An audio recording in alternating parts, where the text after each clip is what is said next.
beautiful people, and welcome to the Occult Explorers. I'm Snappy, and I'm joined today by my dear friend and co-host Dion and our special guest Shay. How's it going, Hey. guys? Hi, very, very happy to Awesome. be here. Amazing, amazing. So good to be here with you guys. Absolutely lovely. And we're here for our fourth part of our deep dive into the Gothic subculture and its connection to magic and the occult. So, Dion, what do you have in store for us for today? So you've been working on a presentation for us. What do you want to introduce to Shay and I, and give us a bit of a recap about where we've been?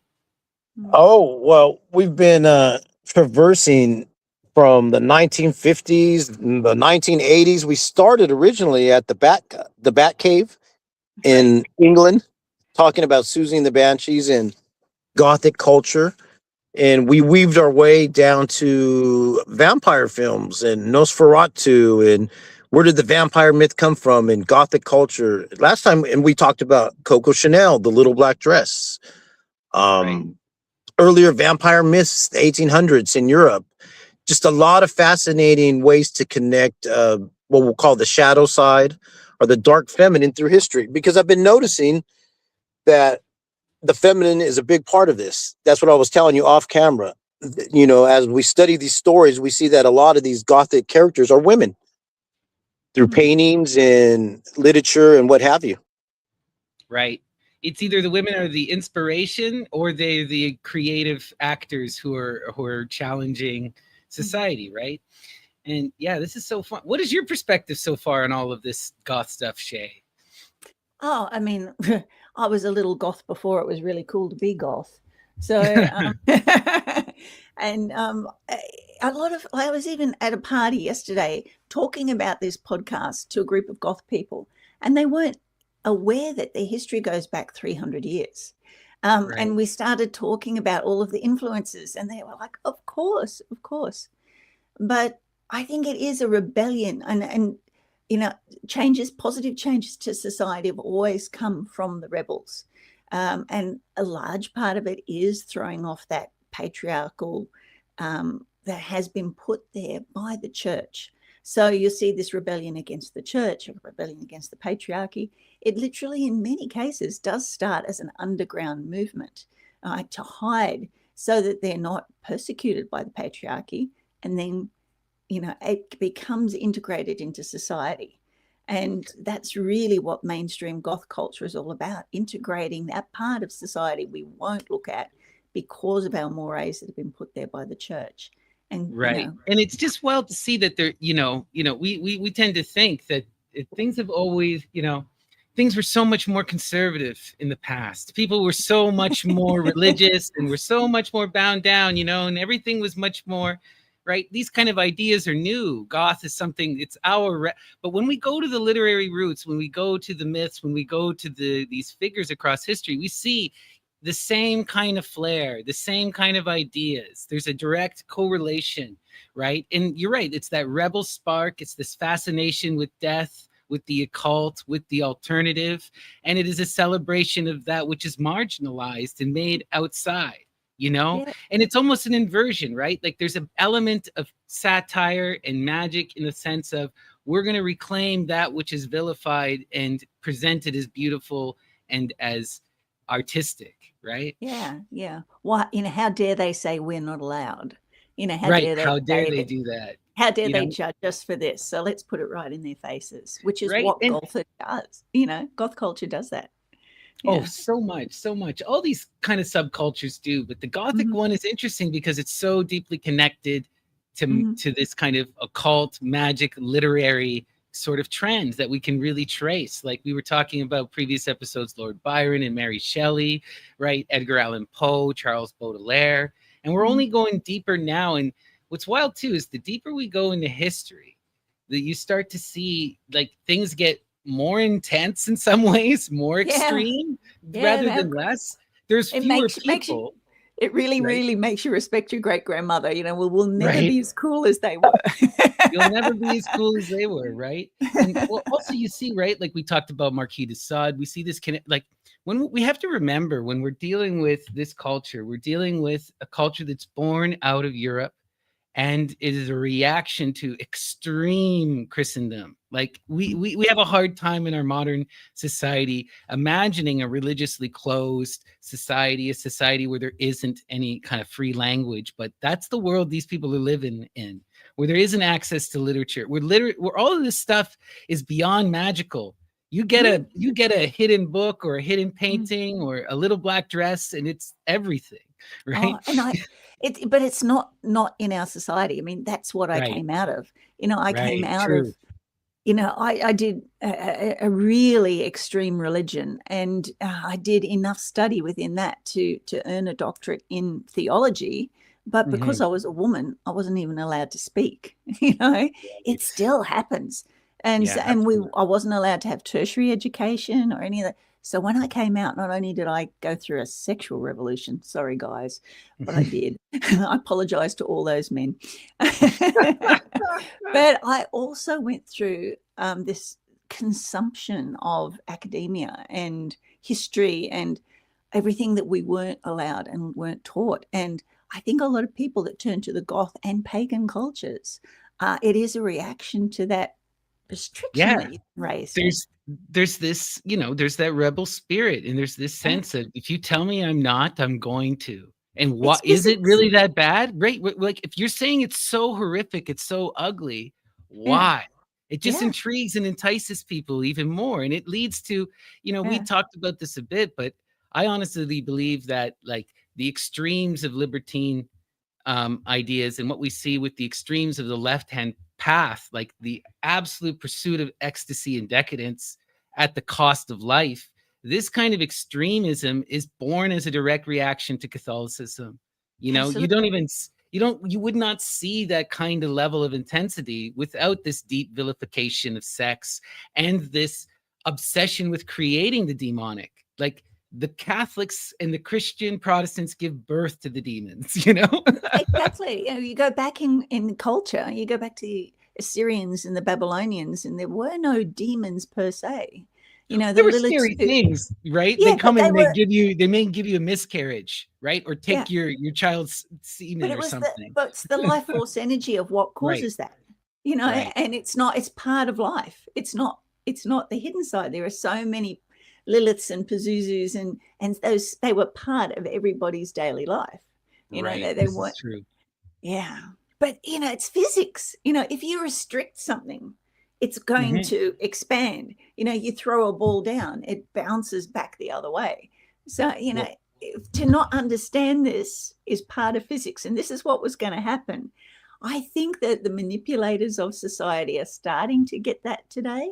And I think a lot of their over permissiveness, on pushing culture this way, is to get the reaction that people will come back and be more conservative. So, well, I mean, as a student of history, I just look at our current moment and I go, who is allowing people to be free? Who is allowing people to do business, to speak freely, to be open? That's the group that's going to win. The people who are trying to repress and saying and trying to tell you what to do and what to think, they may have the power in the moment, but they will not hold on to it. Yes. And it always creates a backlash. Yeah, and we have to be aware that push with woke culture, when they're pushing so far in that direction, that there is a backlash to it. Absolutely. And is that deliberate? Are they pushing to try and get us more in the middle rather than just let things be, so we can even out, the waves will even out naturally and the balance will return. Yeah. Well, all of that stuff gets weird because, some of it is organic, some of it is not. And it gets into the deep, people have a strong reaction because it gets into the deeply magical. As soon as you start dictating how people can speak, right? Speech colors your perception and your reality, right? This is also why, like, soon as you start dictating that and challenging that, people are going to flip, right? For good or for bad, it's going to cause an intense reaction, But I don't know. It's all wild to think about. But in terms of this goth stuff, we're going to see this on full display. Like, Dion, which today is going to bring us to this lady. I'm not sure if you're aware. Are you aware of the witch La Voisin from Paris? Hang on. There's some amazing witches from Paris, and sometimes I Right. get more confused. Is this the one from the 1700s that was in She's the court of the king? Yeah, so she Yep. is she was yeah, a mafia boss. Okay, so her story is wild yeah. because she was a fortune teller, Mhm, but was always a charlatan and always admitted it. Like she mhm. was in it for the money and for blackmail. But what she does is she creates a whole mafia organization and Mhm. becomes like the real underground power of Paris at this time. Yeah. Well, we're in the 17th century where there's this libertine reactionism and there's this noble decadence happening at the same time. Well, Mhm. she exploits it. What does the Christian nobility want? They want power and they want fear and they want to go and indulge in the dark. So she Yeah. starts putting on black masses for people. Yeah. This is the one I And was what thinking. this Yeah. is she was also, so what it would be, she'd be helping these noble women have abortions. So then she'd be collecting the fetuses, Yes. then using them in these black masses, paying these priests, and having this grandiose display of the grotesque and decadence for these nobles who were paying her because they believed that this would give them the power of immortality or what have you. Yeah. And all of this gets revealed to the public. But the wild part is the woman who orchestrated it didn't believe in any of it. And it was all for money. And it just shows me, it's like, prove to me beyond a shadow of a doubt. As soon as you vilify this stuff, someone will come and exploit it. And we see Yeah. the same thing happening like today. Like if you go to Africa, you get all these witch doctors. All of that is mostly rich Westerners going to Africa because they want power, money, and those witch doctors, they're not real witch doctors. They're out for money. And Oh, it's just that decadence, you know? I had to take a case to The Hague, Oh, wow. about there's electric Christian cults over in West Africa at the moment, Ghana and places like that.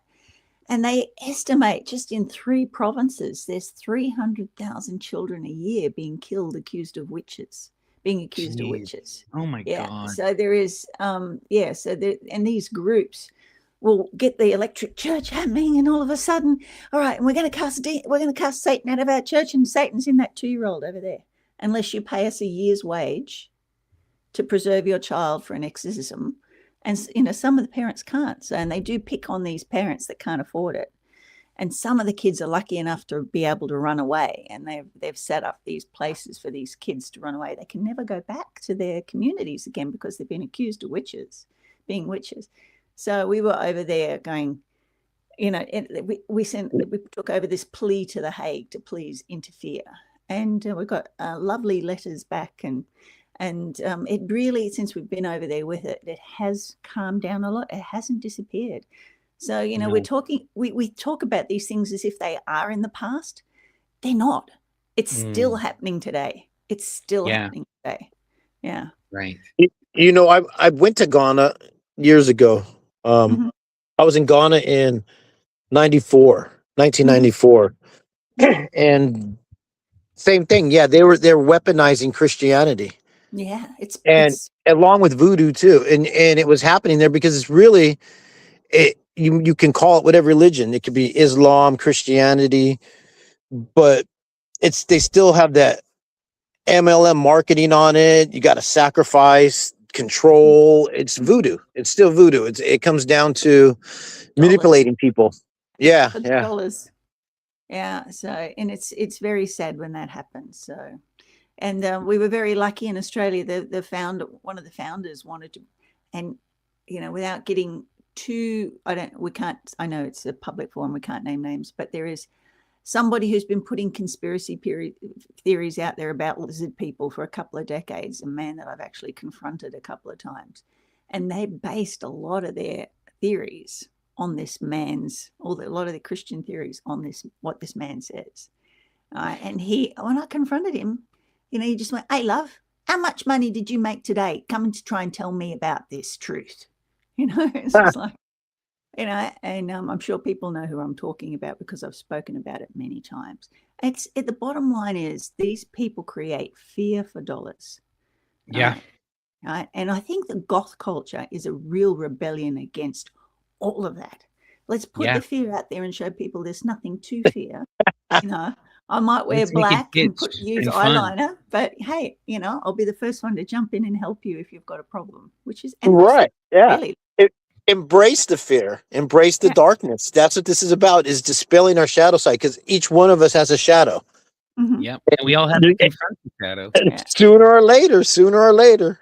Mhm. Right. Yeah. So Dion, where are we going today? What do you got for your presentation here? Oop, let me just Well, bring it. first, I'd like to tell everyone, if you could, we love it if you could like, subscribe, leave some comments, share this with your folks if you see something of interest in it. And, here we're going to start like with Coco Chanel, taking it back to like the 20s, the Bauhaus and surrealism and different movements. And here's another designer that, I'll let you describe her, Elsa. Yeah.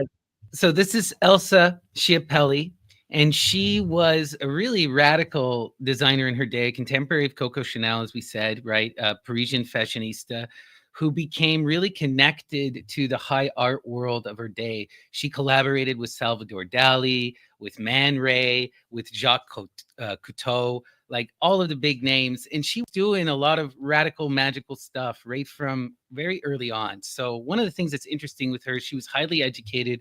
Her family was well read, and she actually in her early age worked as a poet. So I wanted to show you guys this. This is a dress she made with Salvador Dali, and this is called the Black Skeleton Dress. And this was made for these wild parties that they used to throw, where it would all be these costume gowns. And Dali was notorious; everyone would be dressed in black for these parties. And this was the dress that she designed for one of these. And this is the poetry collection that she wrote in her youth. So when she was about 16, she wrote this.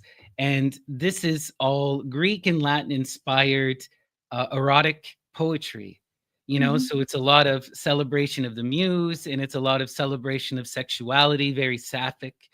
And it caused a whole radical response from her family. She published this in 1911, and it largely is destroyed. But it's still in popular culture. The No. the school of the witches from The Witcher, Mhm. Arethusa. It's called Right. Arethusa.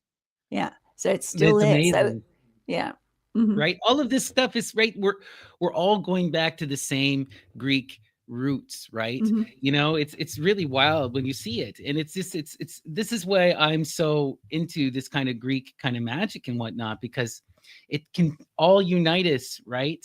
Like I hear that and I immediately know we're talking about one of the Nereids. We're talking about one of the daughters of Nereus, right? And she's connected to the river god Alpheus and Artemis, and it's like, I can immediately get into that world. And there's a really importance about having this kind of a lingua franca, and it's a magical one. It connects us to these spirits, like that's what I personally believe. But I was just so impressed that she was doing this. Well, and one thing, if I could say, I don't know if you'll mention, is like Coco Chanel. Remember, she had loss. The mother died, and she was sent to a convent, and that's where she learned how to sew.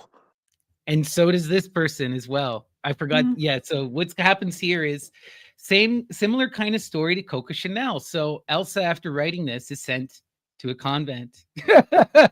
And while at the convent, she learns how to sew. So the two of the greatest fashionistas of that time in the 20s Paris both learned it from nuns, and from having to go through that religious upbringing, and then they rebelled against it, which is kind of wild, right? So, but Schiaparelli is still a fashion house. It still exists. It still exists, and exactly, her kids are still famous actors. It's still going. All this mostly, stuff, right? beautiful underwear is what they're famous for. This beautiful, like you. I remember my very first wealthy boyfriend was like, "Oh, you're not a lady unless you've got Schiaparelli underwear." Schiaparelli. So they used to buy me all this Schiaparelli underwear. What do we got going here, Dion? Oh, this painting is so wild. There's a lot going on. Most of all, there's some geometry going on in there. I remember before back in the day with our friend Ryan Seven, we would talk about angles. Right. How you could get the golden triangle, or as well elliptical angles, dealing with astrology and what we'll call the orbit, the equinox and equinoxes of the planet. Right. Here you'll notice that the light, you'll have the young child pointing and focused the angle down to the ground. And if people could zoom or look in, there's a card layout there on the ground. Mm-hmm. And I'd like for you to tell the story, because you told me what your thoughts on it were the other day, and I really like it. Okay, so this painting, when you showed it to me, immediately blew me away. So first off, we got to immediately recognize the Christian inversion here, right? This is a very famous kind of artistic scene where the mother takes Christ off the cross and is holding him, and you'll see this kind of image replicated countless times within the tradition. So there's a clear inversion of the Christian image. And why I say this is an inversion, we're dealing with circus people, but we're also dealing with probably gypsies, is my guess, that they're trying to signify that this woman is a gypsy based upon the cards and upon her hair and the beads in her earring. And often circus folk would have been gypsies. So, and they would have been regarded as pagan outsiders at this time in Europe, right? And she is doing a magical tarot spread, and she has a dog who's trying to get her attention, and she has next to her an owl. So those symbols immediately stood out to me, and I think what happened is this child died as a result of the mother forcing the child to perform, even though she knew that something bad was going to happen. I think that what this is showing us is this is very much in that imagery of the mother of Jesus, right? Where she knew that Jesus was going to die, and she knew that her child was going to die based upon the cards, based upon the dog and the owl, right? These are symbols of wisdom and of knowledge. And she didn't do anything to prevent it. She allowed it to happen. And now she has to deal with the result, the death of innocence, right? And she's in that robe of the mother, and we have the father on the other side. And it's weird is that, the father is wearing the red, right? Which is the sacred color of blood, and is in that red and the gold, which is also connected to the saffron and to a lot of this kind of stuff. He has the white, pale face, but it almost is like, fish-like. And to me, this seems like going back to the primordial kind of deities here. We're having the mother of gods, and we have Dagon, and it's really, really wild occulted stuff.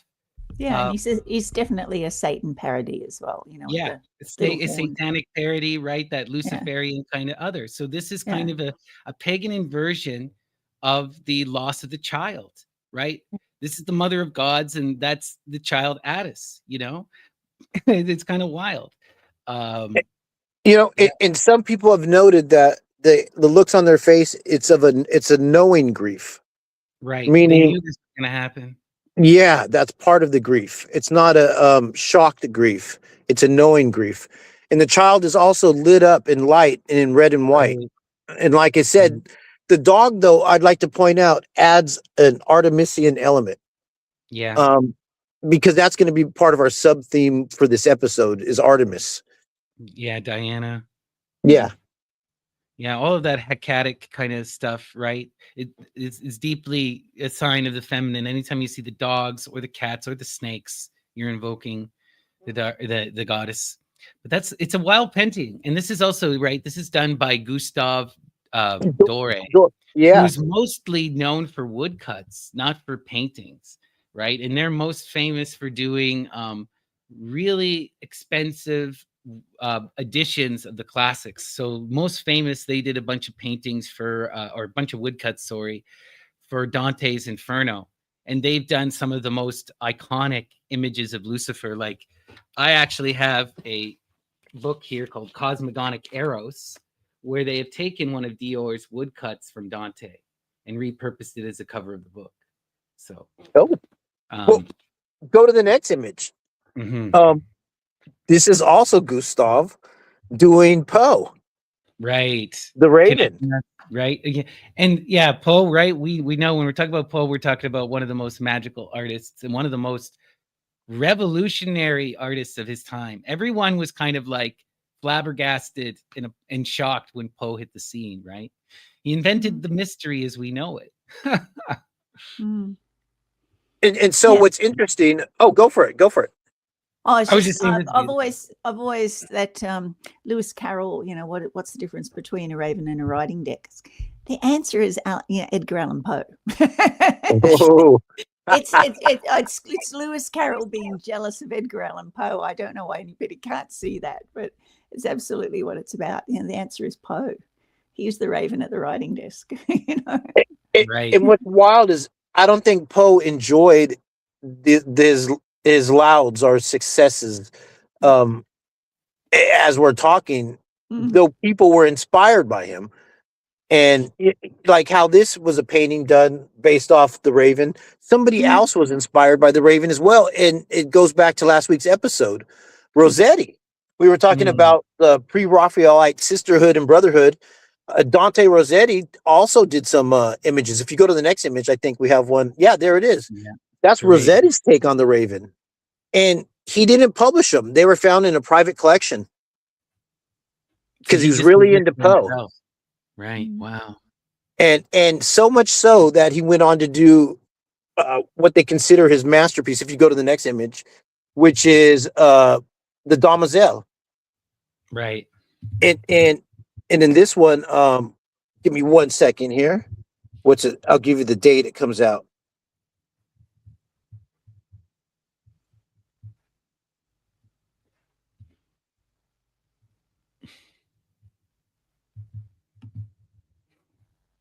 Yeah, the Damsel poem is just incredible too. That's the other thing you got to talk about with this piece is that it's not just a painting, it's also a poem that is a reaction to Edgar Allan Poe, right? Um, the Blessed Damozel, right, is it's inspired by the Raven, in the sense that it's a lover grieving over the death of someone, but it's also what's so wild about the poem is it's an inversion of the Persephone story.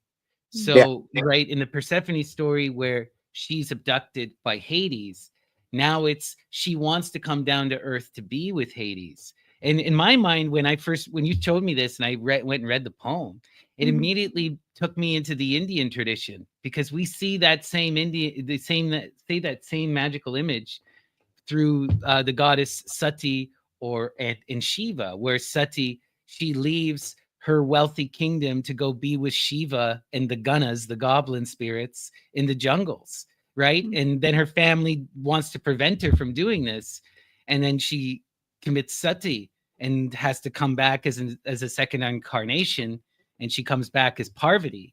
And then she goes and does it again. And this time the family's like, okay, we'll let her go be with the jungle man, and we'll just have to deal with our crazy mm, son-in-law and mm. his goblin friends. Yeah. Yeah, the pre-Raphaelite stuff was very much about the language of flowers as well. That's why they Right, spent so much time, and the lilies for grief and the roses are for love. But right, it's also a little bit about Stockholm syndrome, that right. the person who is abducted in the end becomes enamored of the person that has power over them. Well, So, this is but a then, sacred image. I've talked yeah, about this a lot because we see this repeated in the feminine myths so often. yeah, It is a bit of a Stockholm syndrome, but there's also a reality to this. There's a power to this because yes, there's just so many iterations of it, right? Like the classical one we know most famously is the Brothers Grimm Beauty and the yeah, Beast. But we also see this through the symbol of the unicorn in general. The unicorn is the beast that has been transformed by the divine mother into the protector. And yeah, that's what that represents. And this is the power. The one who's abducted can transform her abductor into her savior through yeah. the power of love. And this is Oh, a real thing that women had to do, right? but it's the goth culture and the B&D culture are very close together, Right. and and that thing where they lead from the bottom. The bottom ends up being the top. You know, the person who is the submissive ends up actually, you know, being the You know what that's called? We call that control from below. Yes, that's correct. And literally in this picture, you know, so where he was the dominant to start off with, he's now beneath her, you know, and Right. it's a way for them to discuss it in a society that didn't discuss such things, you know. Absolutely. It was discussed in Greek culture. Greek culture got it very much, Yeah. you know. They talk about it a lot. They even talked about other iterations, like the Mhm. feminine, that if you can't change the masculine, have kids with the masculine and then raise your kids to reject that Mhm. masculine and transform him, or Yeah. transform his world, that you are it, you Mm. know. This was something that happened. We see that in Lemnos, where the Greek women, you know, they have babies and then throw over the Lemnians and kill them all, and create their own women-run world on the island of Lemnos. Yeah. You Yeah. know? Yeah. And it's there's a transformative quality that is captured in Greek culture that isn't allowed later in Victorian society. In No. Victorian society, you had to stay in your wheelhouse. Your wheelhouse Right. was very much prescribed by church and king and country. But you know, if you follow anything in a Greek myth, it is an arc. You know, we get our story arc from the Right. transformative. You know, when they're young, they sleep with men, but then they get to a certain age where they have sons and daughters, and then their sons and daughters go on their own story arc of what their sexuality is, what their place is in society, and they go through the story arc not only of sexual transformation, but also running the gamut of seeing, you know, what is good in society and what is not. You know, if it doesn't destroy you, you will come out the other side a more balanced, better person for having experienced these extremes. And there was an Right. encouraging, you know, of experiencing everything that life had to offer that certainly wasn't allowed in Victorian society. No, certainly not. Right? That Christian world is all about the rejection of sin, you know, and it becomes this also this hyper sort of Puritanism, right? Where you're you know, where Puritanism becomes this badge of honor and a display, and you know, and that badge of honor and display is almost also so much a part of the reaction, right? If you're going to put on fake airs, this hypocrisy of purity, then we're going to have to subvert it and mock it, you know, right? And so they make these beautiful, beautiful works of art that are mocking it in plain sight. Yeah, exactly. And people exactly. adore it. And, you know, there is a reaction. There is a reaction to pre-Raphaelite art and culture, you know, but I mean, it itself is also a reaction to previous art where they so stayed in a wheel. Yeah. Sorry, what's so wild about this piece is that, like, this particular piece, like, was done up as one of these, like, you know, there's a whole thing when you go into like elaborate Anglican or Catholic churches where you have those boxes where they'll hold the scroll that the Bible's on, and this was built as one of those. It's like a huge elaborate gold piece. When you let me see if I can find it. Well, so you know, the frame that holds it contains the poem on the frame. Right. Yeah. Rossetti etched the poem onto a special frame for the painting later on. Yeah. And it's based off of these Catholic displays, that these icons that they're doing. So but he's using pagan imagery, you know, he's subverting that, right? It's wild. Yeah, and you know, all the, like, if you go into a church and you look up at this, like the Sistine Chapel, and you've got all the angels and everything looking down on you, and they're graded. They're graded to the Virgin with the stars around her head and all that sort of stuff. It is so. Here we go. So they're using a familiar style, but with pagan culture. So to put in a church, so cool. It's so cool, right? And like wild. And we can see, he's saying it's all written up all around the frame. The frame is all in gold here. And he talks about her having 7 stars in her hair and 3 lilies in her hand. Right. This is alchemical formula, as well as being astrological. And an inversion of the Virgin in Revelation. Yeah. Wow. It's just, you can see here, it's all written there, the Blessed Damozel. And here's the poem here. The blessed damozel leaned out from the gold bar of heaven. Her eyes were deeper than the depth of waters stilled at even. She had 3 lilies in her hand, and the stars in her hair were 7. Her robe, ungirt, from clasp to hem, no wrought flowers did adorn, but a white rose of Mary's gift. For service meetly worn, her hair that lay along her back was yellow like ripe corn. Her seemed she scarce had been a day one of God's choristers. The wonder was not yet quite gone from that still look of hers, albeit to them she left her day had counted as 10 years. To one it is 10 years of years, yet now and in this place, surely she leaned o'er me. Her hair fell all about my face. Nothing, the autumn fall of leaves, the whole year sets a pace. Beautiful stuff, right? Formulaic, that's a formula right there. Alchemical, where those could be symbolic references for herbs as well as they could be.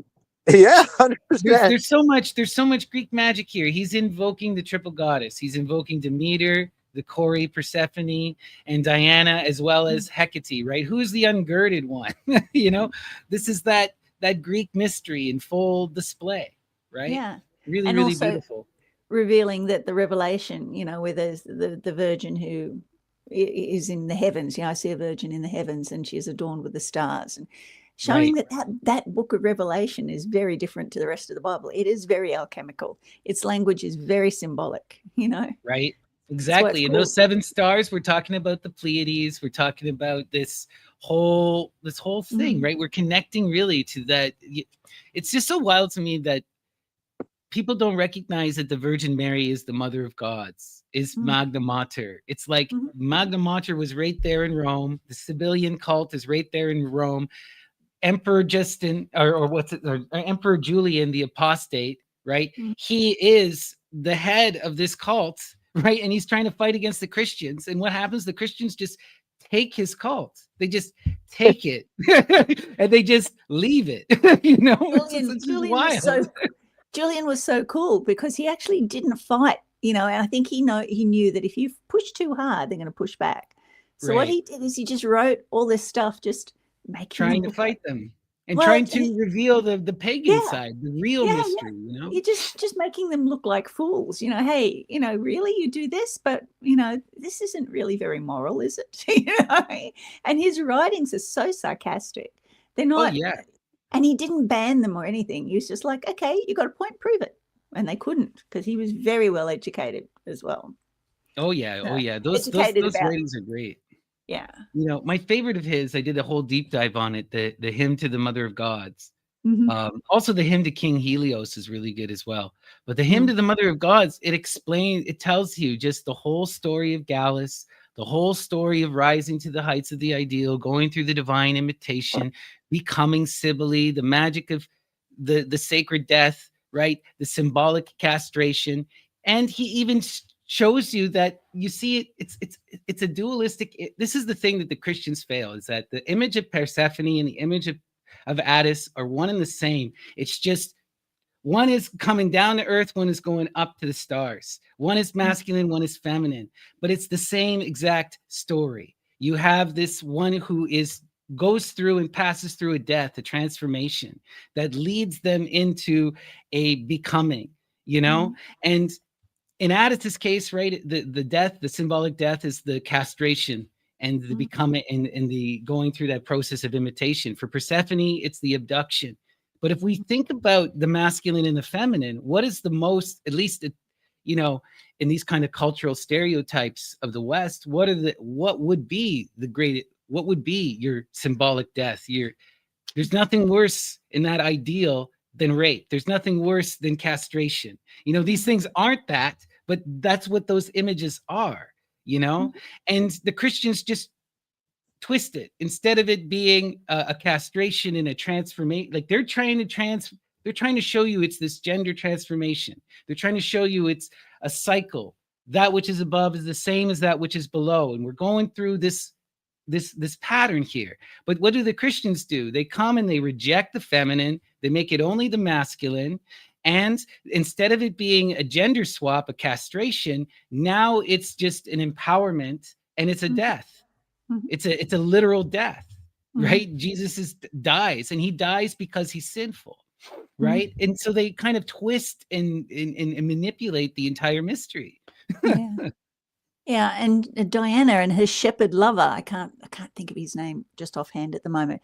But yeah, because she's neglecting her duties in the night sky to sleep with him, Right. they make him fall into an eternal slumber. They give her the choice: either he dies or he sleeps forever. And she went, "Well, don't kill him; just let him sleep forever." But even after he sleeps, she's still by him. He fathers 52 children on her. So Right. yeah, so there is this symbolic death again. Death but not death. Yeah, Yeah, it keeps death. happening. Yeah. It happens so often in the Greek stories, Mhm. right? There's also all of those magical transformations, right? Like one character that I've been really following and really interested in lately is Hippolytus, right? Oh Because yes. Hippolytus, right, the son of Theseus and the son of Hippolyta, the queen of the Amazons. Yeah. And what ends up happening to him is his stepmother tries to seduce him. He Yeah. stays true and pure, but then she lies about him, commits suicide. And Hippolytus then gets tormented by the gods and gets ripped apart by bulls. But in the Mhm. Roman version of this story, Hippolytus doesn't die. Instead of being ripped apart, he's transported in the same way Iphigenia is transported, in the same way that like other character, Medea gets transported, but the gods come and they save him, and he gets taken to Marcy, to Aricia, to the sacred grove of Diana Nemorensis, and they Mhm. change his name to Verbius, and he becomes the first slave freed king of that grove. And I'm sure you know these stories because they were so big within Wicca and whatnot. Mm. But that idea of the slave priest who then, if another free man comes and kills you, you get to be the next priest of Diana. But that Yeah. whole thing comes out of the story of Hippolytus, which I Mm. never knew before, which is so wild. Yeah. Yeah. Yeah. Yeah. But Oh, there's And all then of this transportation stuff anyway. yeah. But it's a journey too. Like I was only thinking the other day, so many of these Greek stories of these characters that go through these huge transformations, um, they all begin with young people. I mean, Right. how old was Medea when she decided to transport herself? And she was young, right? And Well, these she's decisions. abducted, they say, at 13, right? She gets abducted by Yeah, Jason at 13. So she couldn't have been more than like 16 when she yeah. finally gets free, when you think about it. Like, Yeah, and like this is a huge arc. It's a huge learning, that these young people are going through that make them a mature character later that we can right, relate to. They've got to be a full human. They've got to experience all of these emotions. If you only experience one emotion, if you're only good all the time and happy, and you're not a full human being. We know those people as naive. They don't know right, what life is about. And all this art is bringing that, like it was trying to take away the naivety from a popular culture. Hey, look right, at the whole of human experience. You cannot isolate this from the whole of human experience. Because right. you got to get out and live, guys. Get out and live a bit more. oh, With all Well, its and this is pain so and true. joy. And Yeah. in so much of the Greek mysteries, like we see this time and time again, I immediately think of the story of Apuleius, right? The golden Mm. ass. He doesn't get to just join the cult of the Great Mother. He has to go in a whole nightmare metamorphosis, right, of self-discovery.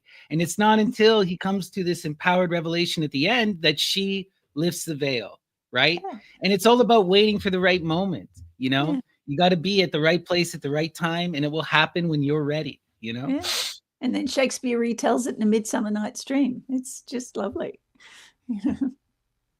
Right. It's like, Wild stuff. yeah. Okay. Let's keep going here, Dion. What do we got next? well, Wow. actually, this book kind of encapsulates some of the themes that you guys were just discussing. Young, we're talking about the female um, journey through these times, through a patriarchal society, talking about gender bending, talking about redemption, talking about convents. It's a lot of this is encapsulated in one of these books right here. we've talked about penny dreadfuls before, like which people talk about dime store comics or this is the form of a book that these are called Gothic blue books. Came out around the 1800s, and these are your little penny dreadfuls, little stories that you could read that are Gothic stories. The one, the Black Convent, is a good one. There's a few of them. Now, the Black Convent, it's a story about a young woman who has to dress up as a monk, a male monk, and enter into a convent to try to rescue her father. And while she's in there, she's people try to accost her because they find out she's a female. There was people trying to accost her before that because they thought she was a young male. But eventually the head bishop finds out that she's there to find her father, and she ends up marrying one of the monks she falls in love with, and it's a happy ending. And everyone, it's funny. This one is a happy ending, even though it's called the Black Convent. But go to the next one, which is the interesting one, and this is a Father Innocent, the Capuchins, and this one is darker. With this one, Father Innocent goes to a witch named Sabrina and asks for a magical spells and for her to invocate Lucifer because he needs help to dream rape a young village girl named Ambrosia. Oh my gosh. And this is the 1800s. And this is something you could read, and they're set in convents. There's sexual themes, vampiric themes. It's as Gothic as it gets. Father Innocent. That that kind of dream magic, this connects us to the grimoire tradition, because if you read any of these grimoires, they are disgusting. They are filthy. They're, I mean, there are some interesting stuff there, but there's a lot of this kind of, if you do this spell, this woman will be your slave. If you do this spell, you can enter her dreams and you can have your way with her. Here's a spell to literally ride atop a succubus and enter into the mind of a young woman and possess her. If you could hit the next picture, but while he's talking. There's several spells in the Greek magical papyrus to do that. So I can see why they've, we've got to go and approach a witch that knows how to do this so I can do it. But like my point, like this author, or maybe even within the popular culture at this time, people may have had a general awareness of some of this, of that black magic, of what that was. It must have. Right? They must have, for it to be, relatable. Yeah. So this is okay. So I added a couple pictures here, Dion. So this was printed just a few years earlier than those Gothic blue books. They would have had the compendium. Yeah. To draw from. This is a very, there wasn't, this wasn't well known and whatnot, but this is from the 1775. It's the compendium. What is it called? It has a wild a demonology and magic. Yeah, that's its common name. But it's also called the like Bite Me Not, or because famously on the cover it says that like I won't bite, or Noli Me Tangero. Compendium. It's the Compendium Raricium Totius Artis Magicae. It goes on and on. One of these wild Latin names, but a really, really wild book. And what's so wild about it is that it had 30 high quality illustrations in this book, and these illustrations get wild. And I chose a couple here because I wanted to like we looked at earlier. We had that book Arethusa by Schiaparelli, and she's doing sigil magic in that book and using sigils. And this is where that sigil stuff is coming from. And also, I wanted to show, we have that wild feminine here with the Medusa. But it's also the way that they're written. Like, they're not traditional sigils. Like the character Asterots. Like her symbol is a star. It is a 5-pointed star.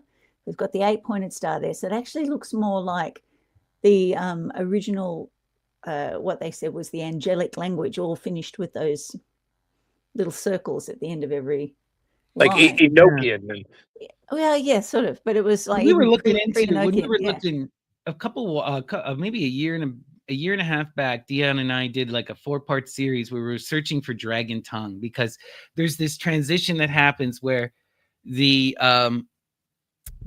you know, like the Babel speech of the Greek magical papyri, right, the grammatita, all and or you know this transitions into, it melds in with astrological symbols and with Christian symbols, and it develops its own kind of character, and it starts to become like this, you know, and things like these crosses and the little balls are like very, very quintessentially of this kind of period in the Middle Ages, right?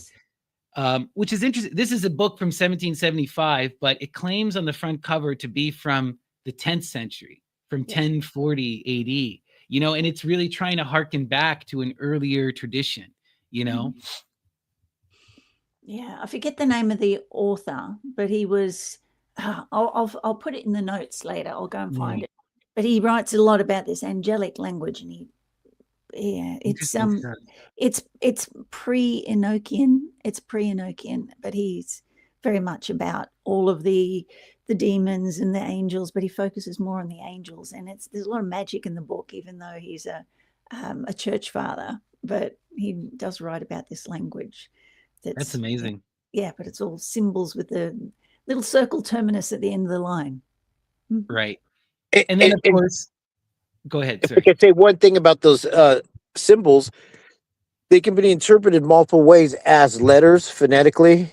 You could visually interpret them, but they also could be used as geometry, as like the golden triangle, or to put shapes, sacred geometry. But they also could be used as astrology, as points on a compass, and as well as their alchemical symbols. So some people could see that sigil and go, "Oh, that's Mercury. Oh, you added to some gold and you put it in the fire." And so the sigils work a lot of different ways. It's just depending on which school of interpretation you come from. And sometimes they're stacked. There's multiple meanings on them as well. Yep. Right. This is why it gets so wild, because when we were doing with the Dragon Time, we were finding musical notation, we were finding astrological notation, we were finding like the grammatita, which is the Babel stuff from the Pelasgian tradition, and it's all mashed in then on top of these sigils that they're constructing themselves. So it's like some of this is really ancient. We're talking going back as far as we can in the European tradition, and some of it is contemporary to the book itself. It's kind of a wild thing, right? Well, also mind you, there's nonverbal communication. Yeah. In that those are the hand signs and hand signals, body gestures, are the type of clothes we wear, the type of the color we wear, how we stand and how we do our hair is the nonverbal communication that sets us apart or identifies people. In this image, this is another one of those images from the book that are wild, that are alchemical spells. I wanted to talk about this particular image because this image would have resonated to anyone with a background in Roman literature, because this immediately looks like Erectho, the classical witch from Lucan's Pharsalia and Ovid and a bunch of these famous myths. But this is a very classical image of a myth of a witch from the Greco-Roman tradition, at least like the parodied versions you see in the later Roman tradition, like Erectho is a Thessalian witch. She's said to have snakes in her hair, to have wild gray hair that almost looks like a cloud. You know, she's always running around in ragged cloth. She's always followed by dogs. And she usually has her mouth agape with razor sharp teeth. And she's usually drinking blood and stuff, right? So this is like a very classic kind of image. I mean, we do get the more modern demon here, but this kind of a woman of the woods with the snakes in the hair, that's so Roman. That's so Greek, you know? Also, voodoo, you know, the reason why people forget, the reason for dreadlocks is to keep the demons out of your hair from doing that. Like they believe that the demons can lodge in your hair and you carry them around in your hair. So, yeah. So, you know, so much has come down to us through all of these cultures. Right. And this was another image I wanted to show because we get an actual female witch ungirded in the Hecatean magical tradition with, a tripod and a brazier, right? Like, so this, we're dealing with some real iconic imagery here, right? The ungirded thing takes us back again into the ancient Greek, and the tripod is the ancient Greek. The thyrsus that she's holding is the ancient Greek. But then we have a more modern magical wand, and we have a more modern magical sash. Really interesting, you know? And You they know, had to, as, had to And study the for red rope. generations. Sorry, go ahead, Dion. I'm interrupting. oh no, go for it. I was just going to say, and the traditional Greek Hecatean tradition was so well respected. Like they were like, you studied for 5 years to get 1 degree, then 10 years to get the next degree. And some of them, if they lived to 75, the older you were, you kept studying. And the older the witch was, the more respected she was for being able to invoke Hecate clearly. Yeah. So And like was, this kind of Hecatic Thessalonian witch tradition, it's like it's both beloved and terror and feared within the Greek tradition, right? We have to like within the Greek world, these people were allowed to practice this openly, and this is what they're doing. They're tits out, torches high, and they're doing poison magic. A lot of like when we look at the classical witches from Thessaly, they were doing a lot of what we would call aphrodisiacs and helping with midwifery, also doing classical honors, but they were a huge and poison, but they were a huge part of the Greek society. And these women would travel all around Greece, and they were well known for this look and for this thing. And it becomes this fearful thing that by the time you get to the Roman age, right, they're not connected to Thessaly. They're not seeing these Thessalonian witches. And yet we have this character of Erectho in Lucan's Pharsalia and in Ovid. We have the Thessalonian witches in Apuleius's The Golden Ass. They become this central figure of fear within the Roman culture. It's interesting. Yeah. It's a bit like the Kadaicha in Australia. They're actually feared, but they're the justice bringers. So they were like, if something's out of whack. But I mean, I love that picture, not only because it reminds me of a friend who does ritual like that. Hello, Edinburgh. Right. but like that story where Hecate knows where Persephone is, and to stop Demeter from being mourning, she jumps up on a table and essentially does a table dance. Right. And it's so hilarious. It makes Demeter laugh. And she gets her breasts out.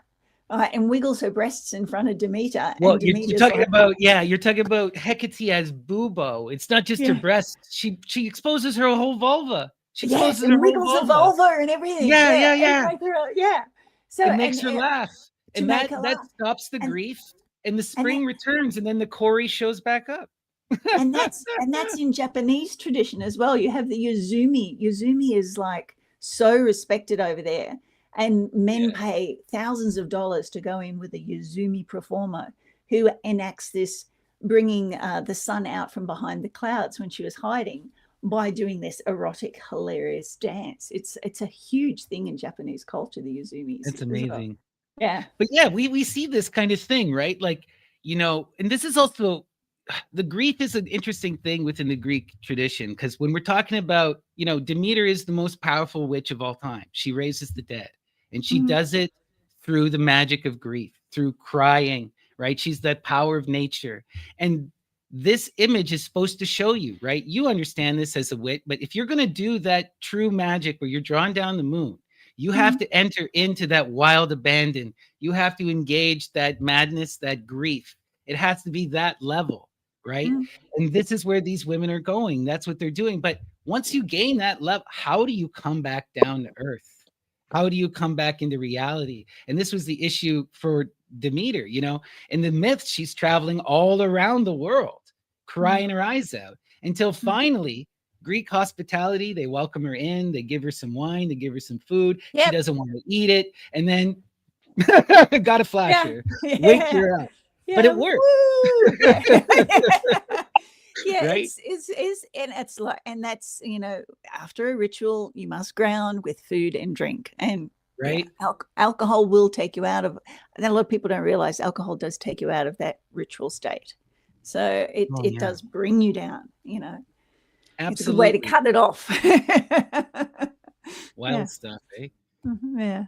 So I wanted to show this one because I thought this guy was pretty goth looking. And this connects to Dion. We were talking about this in previous episodes. I'm not sure if you're going to bring this up, but John D and like Giordano Bruno, these magicians with the black caps and the black capes that are they're kind of taking it from the Capuchin monks, but it's also kind of a throwback to the ancient pagan traditions. But this whole black necromancy robe thing is a big deal at this time. Yeah. He looks very much like a Russian Orthodox priest, especially with those type of crosses as well. Right? And do you think that's a misspelling of Carpathiomantia? Carpathia, because it could be from the Carpathian Mountains. I'm not sure. Let's see if this even says it. How do I spell that? Tromantia. Catriomantia. Tromantia. Yeah. Yeah. Cataptromantia. I'm not getting anything. No. Yeah, but you know, there's that Hungarian magic tradition. I know we're going to go there. I'm half Hungarian, so I'm very Right. much into that. Okay. This is what it says. It says cataptromancy. I found it. It's just a misspelling, and it's an ancient Greek practice of mirror divination. Divination. So that is actually a mirror, and that's probably a picture of himself out of magical garb. Well, there right? you go. Oh wow. Interesting. Yeah. Interesting stuff. I didn't And even we know know that was like the mirror stuff is such Powerful. Aphrodisic magic, right? It's huge. Yeah, and very transformative. You know, if anybody stands with a candle in front of a mirror, you're going to see things, and your face will change. Absolutely. Yeah, so have a go at Absolutely. home if you're listening. Yeah, it's good. No, It's really actually, that was one of the first magic spells I ever played around with as a kid. I remember I read a book and they're like, light a candle, look in the mirror, and you know, if you meditate long enough and let your mind wander, you'll see past lives, you'll see the spirits, and you will. Yeah, so maybe that's what he's doing there. So Right, because the image Beautiful. changes. So yeah, have a go. It's actually very safe. And I had to include this. Right? The monstrous feminine, ungirded with the snake in the kolpos. Anyone who's into that Greek magic will see this is like, this image here really reminds me of the Aeneid when we're talking about the Furies, Alecto, when she's running wild through the streets of Rome. This is the spirits of fury, right? The Manes, the children of Hecate, right? The spirits of the dead. Really wild stuff, you know. And if you could note is she holding a head? Is that the head? Yeah. So note that for head. Yep, for later in this episode. Right. That and we comes also into play. You know, we've talked about this a lot. Like when we were looking into the dragon tongue, okay, there's this whole thing about those who have the dragon tongue have the snakes around them. Specifically, you have the snake in the kolpos, right, which is in the folds, which talking about, again, the vulva. You got to have the snake in the vulva in order to be able to wield the dragon tongue. It's just a thing. And it also relates to the mark. It relates to the tattooing. So I'm not sure exactly how this all comes together because a lot of that tradition has been lost, but there's some serious wild stuff going on here with the snake and the vulva and the mark of these witches, right? The sign of their power and the invocation of Hecate. I was going to have my snake here with me on screen today, and after looking at that image, I'm so glad I didn't. Oh gosh, I don't know why you do that, because like I know what I feed her, and you wouldn't want to put it out there. Oh God. Yeah, right? No, it's not nice. But yeah, now my beautiful snake, she's like 10 foot now. She's albino Darwin python, so she's beautiful yellow and white. Oh, that's amazing. What's her name? So might bring her on one day, as long as we're not going to relate it to images like that. I wasn't even sure. I'm like, should I show this image? Yeah, I got to show this image. It's too wild. Yeah, it's an amazing image. It is, and you can certainly see everything from Kali all the way through. Right, Medusa, Kali, Erectho, Medea, the Furies. All of that imagery is there, right? But I mean, the heart encircled by a serpent, right? This is PGM. The serpent in the kolpos. This is the PGM. This is also that deep Median magic. We're getting into some real occulted wildness here, right? I think this is this is the last one from the Compendium on Demonology. But I wanted to show this because we got an actual necromantic rite. We have a dude in a magic circle with a torch and a sword, right? Weapons of the magus, and yeah, they're gonna use the hangman's body to call the dead. And they have a broom. They're standing across atop a broom. Skull and crossbones in the corner. Yeah. Right. Yeah. You got all of the classic witch imagery here, you know, and necromantic imagery, just wild stuff.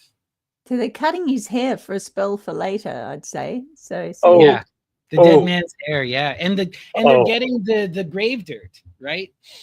You know, especially the dirt where someone had died by hanging or by like crucifixion, right? This is the most magical dirt in the Christian tradition. They get all obsessed with this kind of stuff. They want the dirt that is mixed with the blood and the feces of the dead. Yeah, yeah. Real well, it's wild. the gladiator tradition as well. They used to run right to get that as well. But it's a hoodoo thing. Like, and I have a little box with like selected dirt from different graves, because you leave them an exchange. You give them a nice shiny silver coin in exchange for that. And there is you can ask, like, you've paid for a little bit of their dirt, so you can ask them a favor. There is it's still a tradition that's used today. Absolutely. Yeah. Powerful magic here. All right. So Dion, what are we talking about here? Well, another gentleman that's Gothic in nature, let's say, because he was supposedly possessed by the devil. This is 1770. Giuseppe Tartini, a violinist. We were talking about Paganini last time, how he plays violin and throw people into a trance. Well, in 1770, this violinist was he invented something called the Devil's Trill. Yeah, Devil's Trill was a wild sonata, and at the time, right, this is like a solo violin piece, and it was like, you know, it takes about 15 to 20 minutes to perform, depending on how fast you're playing it. And it was one of it, you know, you brought up Paganini, and Paganini kind of takes a lot from Tartini, right? Because a lot of this was showboating. You know, you purposely perform this piece in the most painful and ridiculous. We see this on YouTube. Tartini would have been one of those guys who's purposely playing the most complicated, most insane music possible for attention and views. You know, that's what he's doing. He's making it near impossible. So anyone who plays the violin, they look at him and they go, how are you physically able to do this? This should not work. Right? You thought they're possessed. They would say, and he built upon that. He's well, let's call it the Devil's Trill then. And he like Paganini used the hype. This is our Marilyn Mansons. This is our Gothic people or rock star musicians invoking. Go for it. Yeah, he was the Elvis of his day. Like, the Devil's Trill was supposed to give, like, they didn't say orgasm, but it was supposed to take women to the point of ecstasy. So women would go with this big expectation with their friends, and sit there like, we're ready, we're waiting for it. Is it going to happen? And these women would scream and faint right during the Devil's Trill, and it was supposed to be because, you know, the devil was there and they're getting a bit hot under the collar. So but it was like the first time that women were having that, you know, screaming star reaction. Yes, the Beatles, Elvis. It was the hype around the musician, like, you know, whether or not they were actually going to have an orgasm, they were expecting it. So they went in there, you know, with their heightened expectations, and Right. And this goes back again to that ancient Greek magical tradition, because, of course, who is the devil? The devil is Lucifer, Apollo, right? The twin of Aphrodite, or the twin of Diana, but, you know, the mirror of Aphrodite. But this wild stuff, right? We see this within the classical stories too, right? Apollo, he challenges the great musicians to best him or to match him. right? And if you can match him, he will reward you and he will give you that magic. And we can see how this transitions. You go 200-300 years in the future, we get to Robert Johnson at the crossroads. Where do you meet the devil? Where do you meet Hecate? At the crossroads, right? Yeah. You're selling your soul. Any artist sells their Mhm. soul. Anyone who sells their work understand, like, it's not about the selling of the soul, it's about the besting of the devil. This is the thing that I think that the Christian tradition and our modern tradition has twisted, right? Robert Johnson bested the devil, and that's why he got famous. The devil gives fame, but in order to get fame, you have to prove your mastery, right? Mhm. Yeah. It's Well, wild stuff. you know what I also like to address is we were talking about how women would go to the theater with expectations. During that same time period, they were doing Storm and Stress. What is it? Sturm and You're Drang. Sturm wrong, right? Which is that And, pre-romantic kind of stuff. Mhm. and they would dress up as their favorite character and go there and commit suicide because the character commits suicide. Mm. And they would go watch the performance and dress up like them and go home and commit suicide. Like Rocky It's Horror was fun when we were a kid. taking cosplay a little bit too far when you do that. Yeah, yeah. Wild Stuff. times during that time period. Hit the next pick. Oh, so we're getting into the Hellfire Club. So I added a couple of more pictures here. So this is actually a pamphlet that was released just before King George condemned the Hellfire Club, and there was a bunch of these. So this is about the first Hellfire Club. So Shay will have to inform us on some of this because she went and actually visited. But the first Hellfire Club was started by this guy, Duke Wharton, and it was in the 1720s, and it was largely based upon Rabelais' Abbey of Theleme, which came from Gargantua and Pantagruel, and it was a libertine, rakish society. So it was about doing ridiculous parodies of Christian masses. It was about getting together and getting sloshed, reciting erotic poetry, and having orgies. And that's really what it was about. And Duke Wharton was really this kind of radical libertine figure. But this first society was not the magical Hellfire Club that we come to know, even though it inspires stuff. It's also kind of really deeply debaucherous because connected to this also here's Duke Wharton, but this guy, Francois Chatteret, he was known as the rape master general. These Oh, guys were disgusting and wild. He had claimed to have raped over 10,000 women. Only one ever came against him because his whole thing was he would invite these poor peasant women to his large estate, and then he would corner them, rape them, and if they said anything, he would have them beaten and thrown out, and they'd lose their job. Until eventually one of these women stood up and actually went to the police, and he gets charged. And this is part of the reason why the original Hellfire Club falls apart, because it comes out he's a part of this rakish society that they're promoting the rape of women. Eventually, he gets pardoned, but he did serve, they say, 8 months in prison. And while he was in prison for 8 months, they think he contracted something and he dies shortly after. And even the woman he raped came to recant her stuff. She was pressured, and she recanted. These men were, what I wanted to show is like these men were near untouchable, and they had this extreme power and decadence. And it's just, but also on one hand, where we have people like this guy going around raping people, the Hellfire Club, the first version, was also the first club in all of England to welcome women. Even before taverns allowed women to enter, women could be a part of the Hellfire Club. Now, cynical me says that's because they need women for their orgies, but they still did it, right? Yeah, and and that's the problem with these things. We get like satanic panic is not a new thing. It's just not a new thing. And the church did invest a lot of time, a lot of money, and a lot of effort putting these pamphlets out against them. So they were worried about them. They were worried. Yeah, but the like you said, the woman that did accuse him recanted, and we see this happen a lot. Like they didn't tolerate people who abused women. That was one of their things. One of their central tenets was women are goddesses. And that's why you got women wanting to join, whether they had duchesses, and they said, they implied there was even higher status women than that, all the way through to, Suki, the tavern waitress, who was very famously the white lady, or the ghost that's still in there today. But can I ask you a question? Are you talking about the caves? Are you talking about the original like that house place, their mansion or the manor? We're talking about, this is before the house, before the caves. This is before, the first one. They actually went underground, literally, yes. from there. So, but these men were, I mean, one of the things that vows that they took was to improve society and honor women. So, the fact that the church came out and went, well, they don't honor women. He's raped 100 women.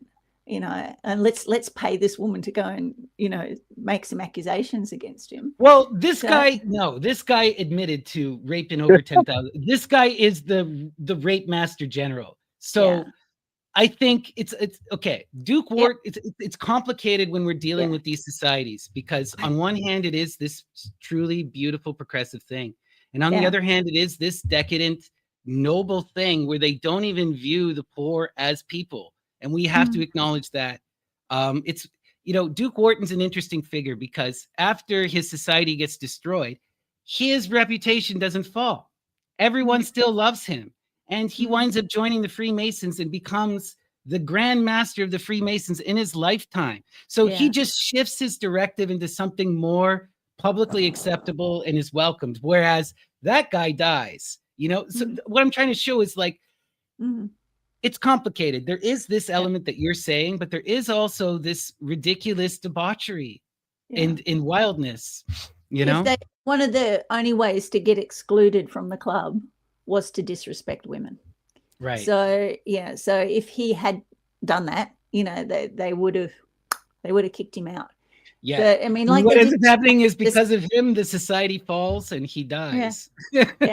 Well, they kicked out the Marquis de Sade. The Marquis de Sade was in the later iteration. And they so you got to tell us about the second version with Sir Francis Dashwood. Well, Sir Francis Dashwood, they actually passed a law. I can't remember the exact date of the law, but saying that no heresy can take place on British soil. So he went, fine, we'll do it under British soil. But when you go to the caves, there are 4 statues in the main hall, and the one in the place of the greatest honor is Dionysus. So and it's amazing, because you're 30 foot underground, and this statue of Dionysus is covered with living matter, right, with all these vines, and it's still alive. And they've got Aphrodite. If you could go to the next picture, I have a picture of the cave right there. Yep, that's what it looks like today. Yeah. So and they've turned it into like a little tourist trap there, and with the cafe and they have fright nights there and things like that, and they don't really speak about the history very much. So they were like Benjamin Franklin. I mean, these claim to have at least gone to their parties. Right? No, he was a chartered member. And when he was in England, he spent a lot of time there. But he, what he accomplished. But he was famous for the fact that when he was in France, he slept with so many French women. And there's a poem in there about the 22. Right? And a lot of people assume that it's about 22 steps, but the poem about 22 is like, have you slept with more than 22 women? Right? You don't really know what love and sex is about until you won't find love. Your true love is beyond these 22 steps. Right? So it's like they're encouraging people to sleep. But it wasn't just the men sleeping with the women. They also encouraged the women to be sexually empowered as well. Right. So there is a lot of stuff in there when you start to read about their tenets that sounds very much like the officers who were coming back from India, bringing Tantra and Tantric concepts back with them as well, which is very much about the honoring and the worshipping of women. And they were they used their wealth to fund the suffragette movement. They use their wealth to fund these things in society, to change society. This is why the church hated them so much. Absolutely. And the church found that by putting out these pamphlets saying how disgusting and what they were doing, they got chapters opening everywhere in America, in Ireland, in France. There was an inrush to become part of the Hellfire. So the Hellfire Club wasn't just the caves. It wasn't just the first iteration. They had chapters all around the world.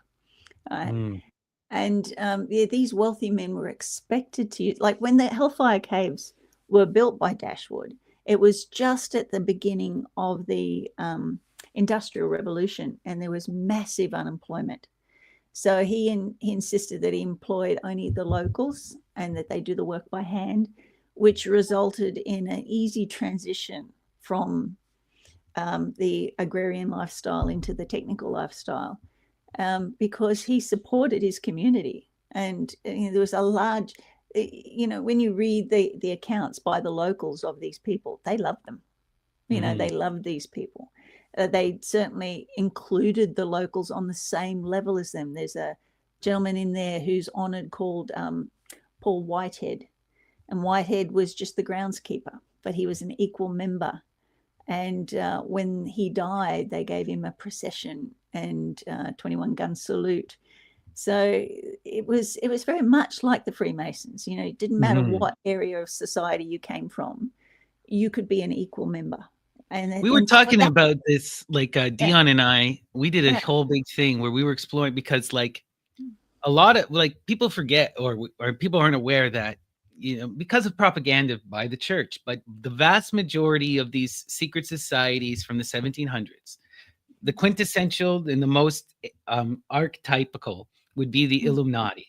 The Bavarian Illuminati is a democratic, humanist, feminist organization that's whole thing. They're not magical at all. Their whole thing was convincing middle-class business people to embrace humanism and Enlightenment values, right? And this, though, is not like, when we started diving into these secret societies, it's like they're either Enlightenment humanists and trying to bring democracy, or they're Jacobite, blood in the soil monarchists of the most wild character, and there's no in between. No. Yeah, it's quite bizarre. Here is the church relying on suppression for its power, and here is some of these were great minds as well. They weren't just the idiots with money, that inherited it from their family. A lot of these were incredible business people, inventors and scientists and people like that, who wanted to actually embody that age of enlightenment in the world. And really had to struggle against the church in order to bring this enlightenment about, to throw off that yoke of, suppression that's going to keep everybody poor, and in the feudal mentality, giving their money to the church and doing the church appointing who's going to be, the archdeacons. We also have to just reconcile with the success of the mystery cults and the Enlightenment, and the fact that this is beyond a shadow of a doubt now. If you're looking at the histories of revolution, if you go to the French Revolution, it's the Martinists who are the biggest key push for that revolution. If you go to the USA, it's the Freemasons who are the biggest push for that revolution, right? Our modern democracy, as we understand it, is coming out of these occulted places. It's coming out of these secret societies, and there's we can't deny it. I mean, also some of the more radical stuff, radical monarchism and conservatism is also coming from the same place. We can't deny that. But they weren't successful. They didn't change society. The Freemasons and the Martinists did. And we're living in that world. Now, some people want to push this to the nth degree and say, oh, the world is controlled by no, the world is not controlled by, but they were hugely successful for a time, and we're living in the post-Enlightenment age because of them, right? The Hellfire Group is a part of that legacy. Yeah. And I think we've always got to watch out for those, 4 tenets of propaganda. Of course, they were used against the early church. They're undermining our society. They're drinking blood. They're sacrificing children, and they're not human, and that's how they started to eliminate, the early Christians. And then when Catholicism became the Christian sect that, that was dealing out the power, they went, okay, we'll take these 4 tenets of propaganda and we'll turn it against all of our opposition. We'll call them witches. We'll say they're drinking blood. We'll say they're sacrificing children. They're undermining our society. And they, when we hear this, as soon as you hear those 4 tenets of propaganda, your alarm bells should go off and go, okay, who in power is trying to get rid of this group? Right. And this is a lesson from history that our awakened minds should learn, and when be be very suspicious when all people speak well of you, but when all people are speaking the 4 tenets of propaganda, be suspicious as well. Absolutely. Yeah. And we also need to talk about the Hellfire Club just because of its pop cultural mystique in the fact that it influences, like Crowley famously, he didn't join, but he was deeply inspired by them, and it sent him to Rabelais. And then Yes. Rabelais inspired him to call his religion Thelema, the Greek word for will, right? Mhm. And then now, in modern times, the group that owns this building and that runs it is a Crowleyan Thelemic organization, right? Which is kind of interesting. At the one at West Widcombe. Yeah, that's what I Yeah. read online. Oh, okay. I don't know about that. I thought it was like it's part of the Historical Society. We actually had to we found out after going around England and going to all these magical historical places that you can actually pay a subscription to the Historical Society and you get to go into them all for free. But we were paying like $25 to $50 to go into all these places. And the British Historical Society issued the tickets, not anything from Thelema. Okay, I just know that there still is a Hellfire Society, and they claim now to be a part of the how a lot of these occult groups, we accept the book of the law and we accept do what thou wilt, and they do that, and you can go and pay and get yourself a little card that says I'm a member of the Hellfire Club, and they sell modern books, but it seems to be more of a fan club rather than anything. This particular group, but Thelema itself certainly has plenty of magical societies and orders that are far more practice oriented. But there are still chapters of the Hellfire Club, most notably in the United States. A lot of the out of a couple of the universities, they run chapters that can literally trace their lineage all the way back to Dashwood and beyond from this society.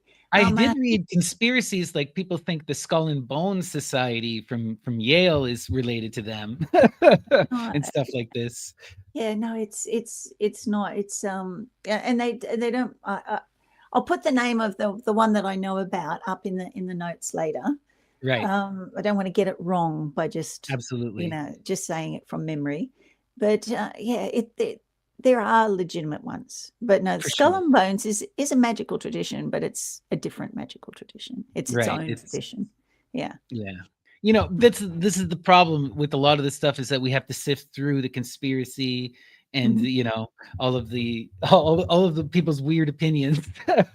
Yeah, it's interesting. But history is traceable. Like there's always a paper trail. There is a paper trail. And it's like anybody can get, that's the sad and the good thing about the internet, is anybody can get on and write any theory that they like, but then go back and do your academic, research, due diligence, trace, do your due diligence. I said it, spoonerized, but go back and trace the lineages back. You can find the real historical documents, the charters, all those sorts of things. You can trace them back. They're a matter of public record. Yeah, let's continue here. Okay, now we're getting into some wildness. I recognize this, Dion. This is La Voisin. Yeah, you broke her down earlier. She had a cult, she's like a mafia boss in Paris. Part of it was he was doing abortions for royalty, for rich people, because blackmail back then, also because you couldn't have an heir to a throne. Yeah. So or this and that. So, and there was also a lot of it was called the affair of the poisons, is one of the terms that they gave into it, because a lot of people were being poisoned. as well as abortions. You know, and this was what you would call a back alley abortion. You would ride a carriage from the palace down to the back streets of Paris, and this modern witch would give you a potion, and the next thing you know, you would be clear of Well, your indiscretions. the thing with Lavoisier is, right, she's a mob boss. She would get you in touch with everyone. She was the middleman largely for all of this. So she had all of these connections to the nobility.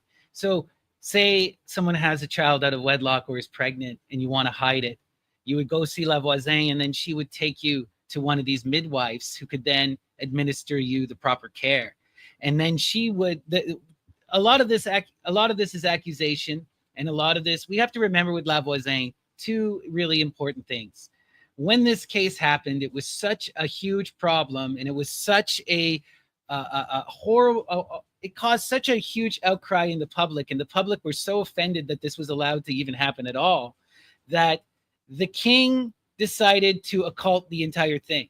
He imprisoned people under a special law where he imprisoned them personally. They didn't get charged in court. So she was executed by word of the king. She was never fully tried. And all of the letters were hidden. And the only thing that we have about Lavoisier was found 25 years later. When Yeah, under the floorboards. turned up. Yeah. Under the floorboards. Under Somebody the was. floorboard. Yeah, no, she was like the very famous middleman because she was doing love spells for both Madame Pompadour and Madame de Montespan, which were Louis' two favorite mistresses. And they were like, well, make him only love me and get rid of her. And so she was doing it for both of them at the same time. And that's how she gets caught, right? Is because the secret police are following not her, they're following the king's mistresses. And one of them is going to her and asks her to kill the king's other mistress. Yeah. And Lavoisier refuses, but just the asking, now the Secret Service knows about you, and they start investigating, and look what happens. Yeah, she was arrested. She was arrested for attempting to poison the king. So, which king? King Louis. King Louis, huh? But it was a love spell. She never did actually attempt to it. No, it was a love spell that she'd given one of the mistresses that was supposed to be put into his cup, but God knows what was in there. You know, it was probably.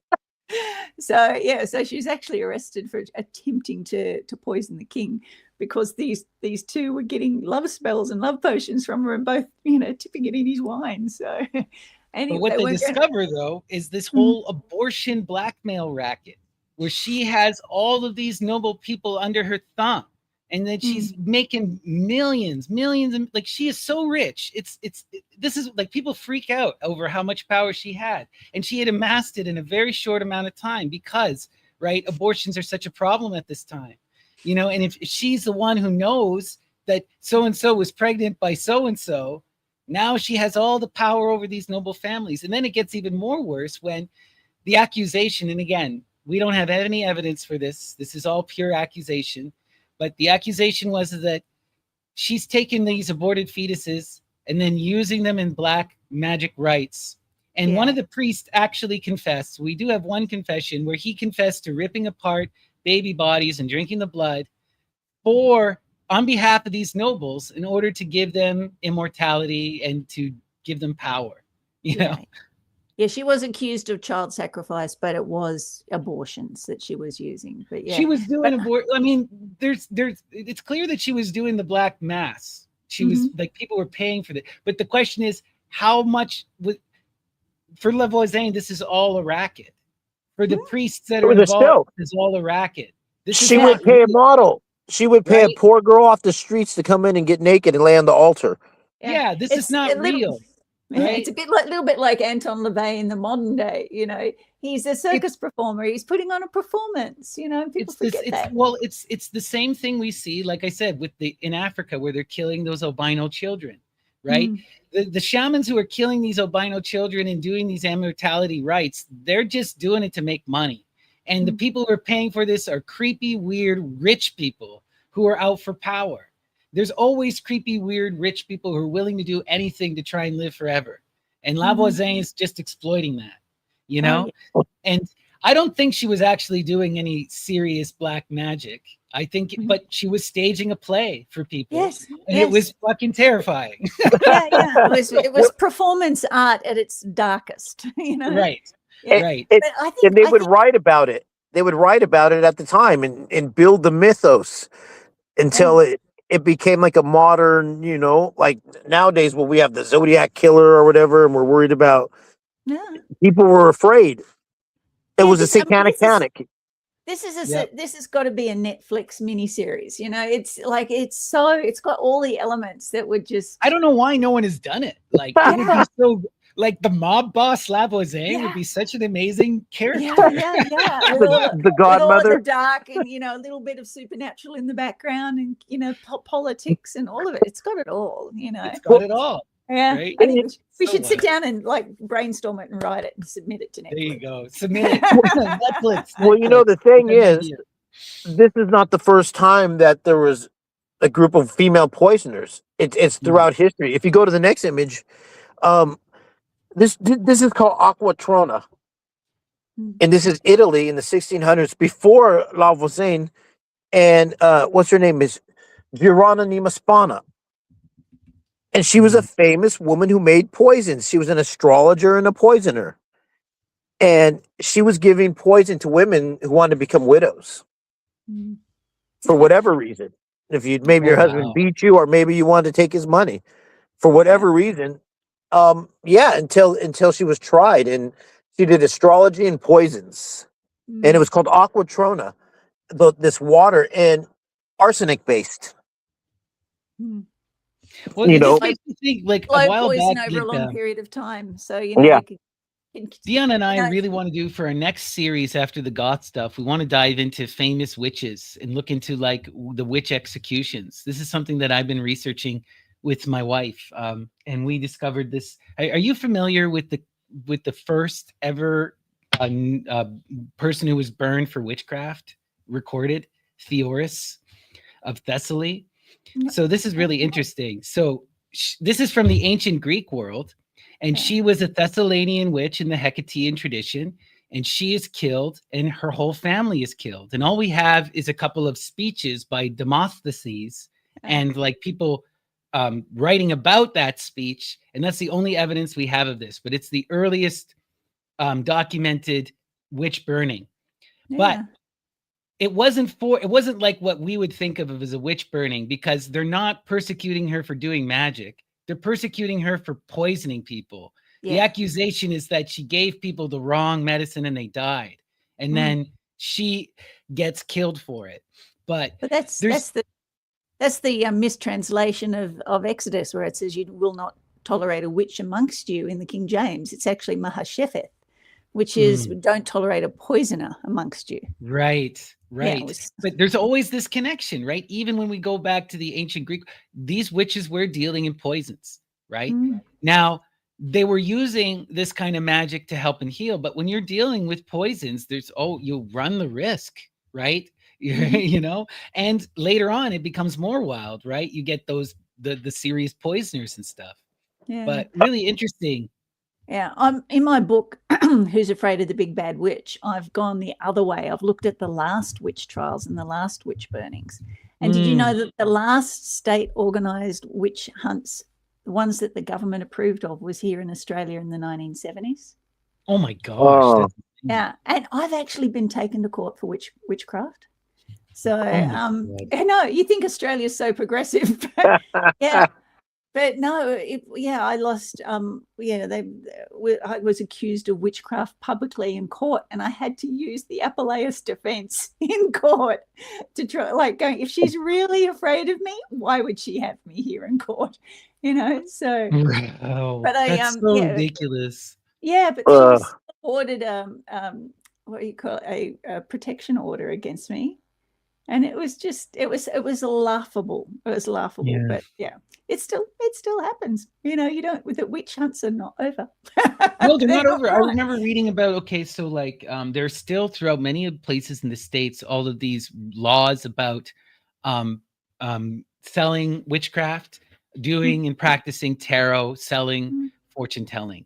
And I was Yeah. reading this thing where there was this one woman, I can't remember which state she was in, but she had a witchcraft shop in a small evangelical town, and the evangelical sheriff was trying to force her out of the town and was Mm. using these laws. And it's like, you know, this stuff still happens where they're going after people for witchcraft, and you're just like, Yeah. what? Yeah, it was You know, in that's Queensland. ridiculous. Here in Australia, it was called the Witchcraft, Vagrancy and Tarot Act, and it was Oh, still God. valid until 2000. And the way it got abolished was I was working at a psychic fair, which was run by a beautiful Jewish couple, and they did a raid on this psychic fair and arrested everybody and accused them under the Witchcraft, Vagrancy and Tarot Act. And he got it thrown out, not because of we have the right to practice whatever our deeply held beliefs. No, he got it thrown out because it was restrictive business practice. So, and that got the law changed in Queensland. So there you go. Wow. But you know, we have so many famous poisoners. I always think too, when I think about like famous poisoners, we got to talk about the greatest Roman poisoner, Locusta, right? The woman who worked for Agrippina the Younger, probably, you know, the most powerful woman in Roman history, arguably one of the most powerful women ever. You know, she made Emperor Nero. Wild stuff there, you know. So this is a theme that we see, right? It's also just about, you know, marginalized people who don't have the power or the physical strength. And this is usually where women find themselves. They have to adapt, they have to use different methods. So poison becomes a method in which they have the power and the control, that they can defeat that masculine force, right? Or that overpressing force, that dominating power, right? It was so good actually when this came out, when they the poisoner was arrested and it was known it was such a they reckon that the men started treating their wives much better. There's poems about it, like, you know, be sweet to your wife, you know, or she'll poison you. Yeah. These little poisons, these little poems came out about how you must be nice to your wife, or else you know don't think you can be mean to her because she can poison you. Yeah. Wild. Yeah. Crazy stuff. Oh, what do we got here? Caravaggio, Dion. Medusa.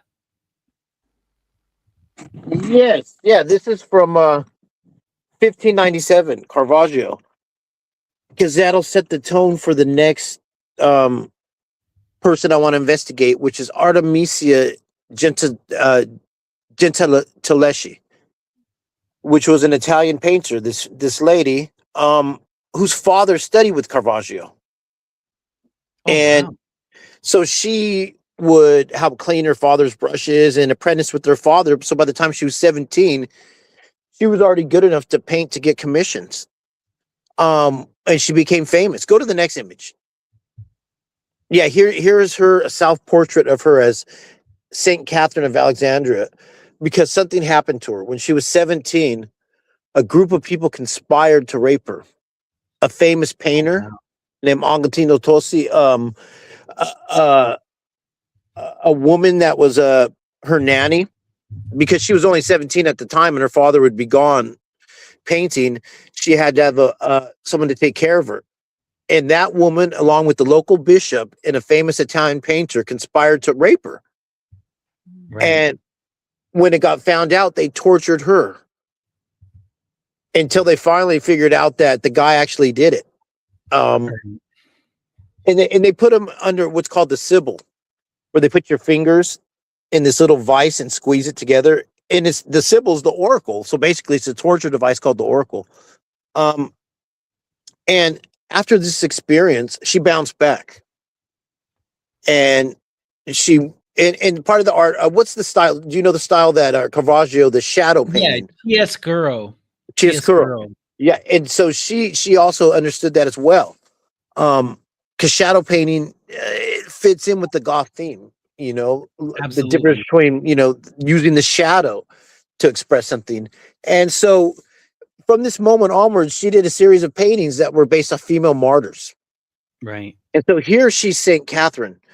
And with that wheel, you see that wheel right there, the Hecatean wheel, the Catherine's wheel, Fortuna, right? Like, yeah. Catherine, when you look at the iconography, especially like a lot of her Orthodox Christian icons, she just looks like Fortuna. She looks like Tai Chi, right? The goddess of fortune, you know. But her story is a wild one, you know, it's a myth, but and it's largely not true, but you know, you can read about it in the hagiographies. But her story, right? Catherine is under of Alexandria, right? She has a vision of the Virgin Mary and the child Jesus, and she becomes a Christian, you know. And then when Emperor Maxentius starts like basically going in after all of the Christians, she goes to this great debate, and the story is that she's supposed to debate like 50 different academics, right? And she beats all the pagan academics and proves the authority of Christianity. And for this reason, she's thrown in prison and is tortured. And eventually the torture gets to the point where like they're trying to make her repent and she refuses to repent. So they're going to strap her to this wheel, right? And as soon as they put her on the wheel cracks in half and it breaks. And at that point, the emperor freaks out. He's like, okay, we can't get her to recount her faith. We're just going to decapitate her. So they order her head to be cut off. And then when they cut her head off, hagiography tells us that milk pours out and not blood. And then what ends up happening is a year later, after the death, Maxentius, he winds up being decapitated. And the Christians took this as a sign of her sainthood, as one of her miracles, that he was later decapitated. So what ends up happening with him is Constantine decides he's going to become the new emperor and take over, and his men throw Maxentius into a river and cut his head off and parade it through the streets. Well, the Christians saw this as divine retribution by the Saint Constantine, you know? So that's the story of Catherine. But, you know, it's this deeply occulted magical image. And like Caravaggio, right, which she studied under to a certain degree, also does a really famous image of St. Catherine of the Wheel, right? Yeah, this is a theme. And she, like I said, she bounced back and she started receiving patronage from the Medicis out of Florence. She goes to Florence and she goes to court and she draws more paintings. Go to the next one because they're important to discuss. Here she's this is Judith of Holofernes in the Bible. And Holofernes in the Bible, Judith has to sneak in and pretend, and she cuts off the head of this king that wants to kill the tribe. And there's more to this painting, more to the story. Her name is Artemisia. She identified with Artemis to a certain extent after the rape. If you go to the next image, and this is a close-up, and this is of the same painting. This is a close-up of Judith's arm in the painting, and it's a Artemis bracelet. Wow. Yeah, you can see right in the center. These are well described in the PGM, and we have thousands of them that have survived. These kind of gems. It's usually Hecate, but sometimes you get Diana. Yeah, and so she's identifying with these martyrs, with Judith, the beheader. She identifies with Saint Catherine, who got beheaded, and then the head is later beheaded of the antagonist of that story. And here she's identifying with Artemis, and that's why I was talking about. Artemis is one of the sub themes of the strong woman in the forest with the dog, and so Judith was an excellent painter. You know, go to the next image, because this is right here.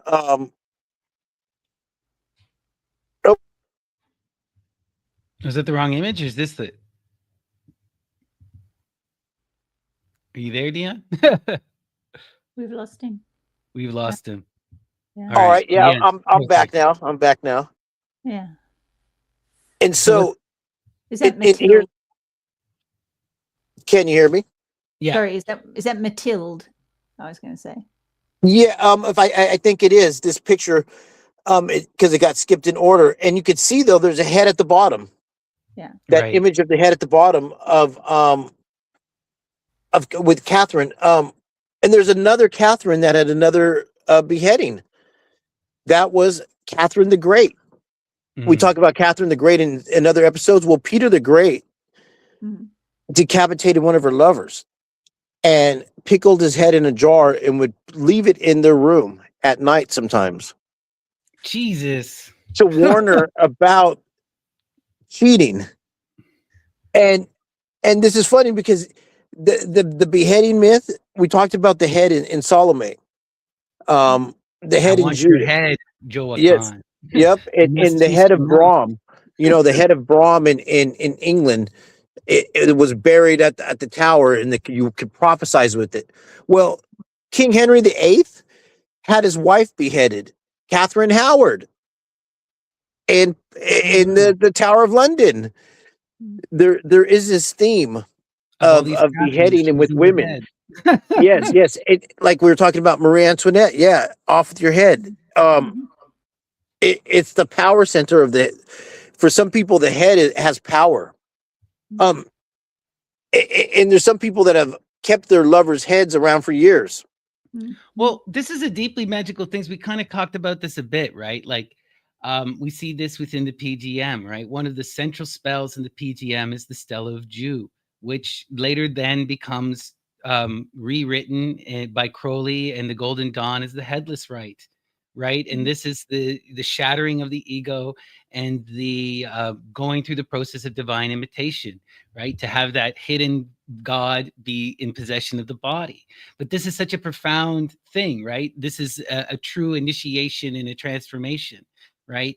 So there's that whole thing about losing your head, right? And giving up your head. The goddess is going to demand your head. She's going to demand your masculinity, right?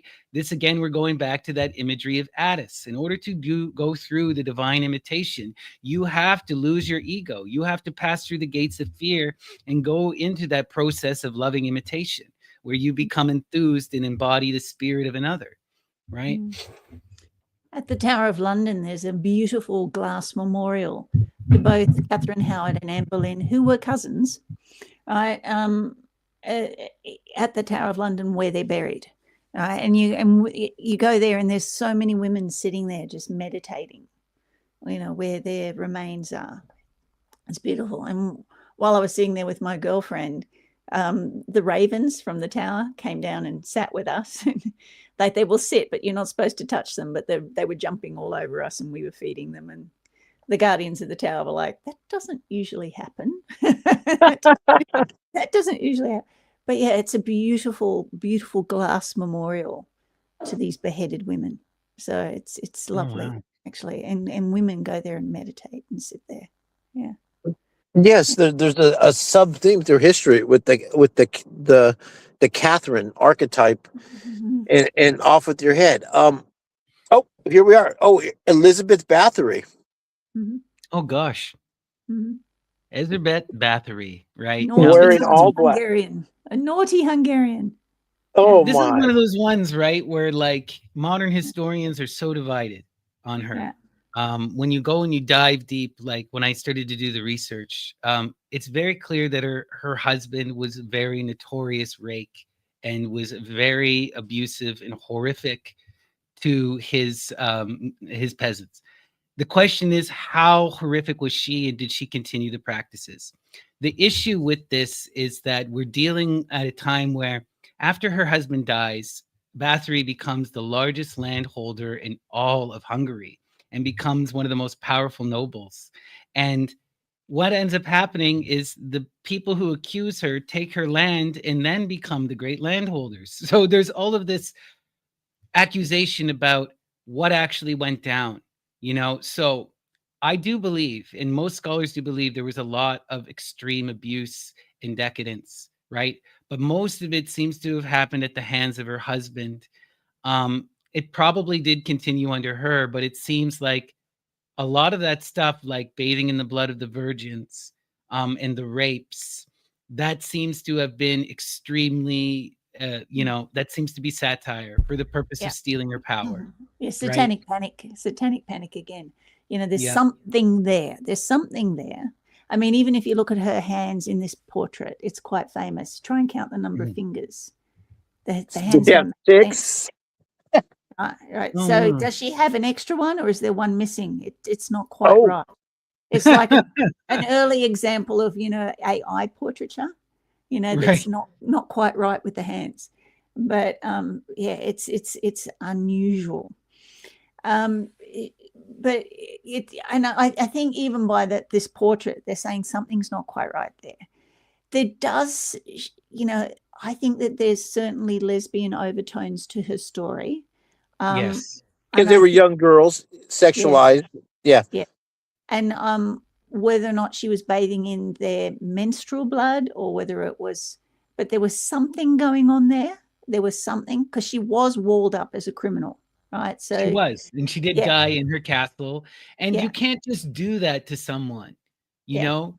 And So Well, there was is she evidence sexual? that her husband was raping and murdering his constituents, his Yes, peasantry. Not but so much of her, though. yeah, but the sheer numbers again that they say that she did, would have It's severely ridiculous, depopulated the their little countryside. right? It's village. Yeah. ridiculous. It's They'd have ridiculous. no It's more like, farmers. So no, here's the it thing. never happened like that. Yeah. There is an alchemical mystery rite that could have taken place if we take the myth and say, oh, it's true. Okay, she was bathing in blood. Could that do something for somebody? Mm, Could the girls have been fed a specific diet, and then that blood now has been bioprocessed? Is their mhm. blood or their menstrual fluid now contain psychedelic or whatever type of pharmacological properties? Oh, There, so Nero had to do it with the Vestal virgins. That's why they had to stay virgins, because vegetables, right, yeah, right. So, but if we feed someone something, their blood gets psychoactive, and it's contained in their blood, so we can get high off their blood. I'm not saying she did it, but I'm saying that there is a alchemical mystery, right, that is in that literature that somebody would recognize.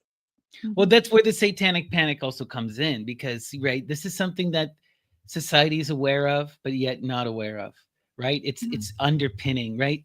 Christianity is here, so everyone knows this kind of thing, and so it becomes that great, fearful other. We mhm, want to. It's the narcissism of small difference. mhm, Pay no attention to what we're doing. Look at what they're doing, mhm, and they're doing what we're actually doing. It's this whole thing. We're abusing mhm, the Catholic Church, especially, right?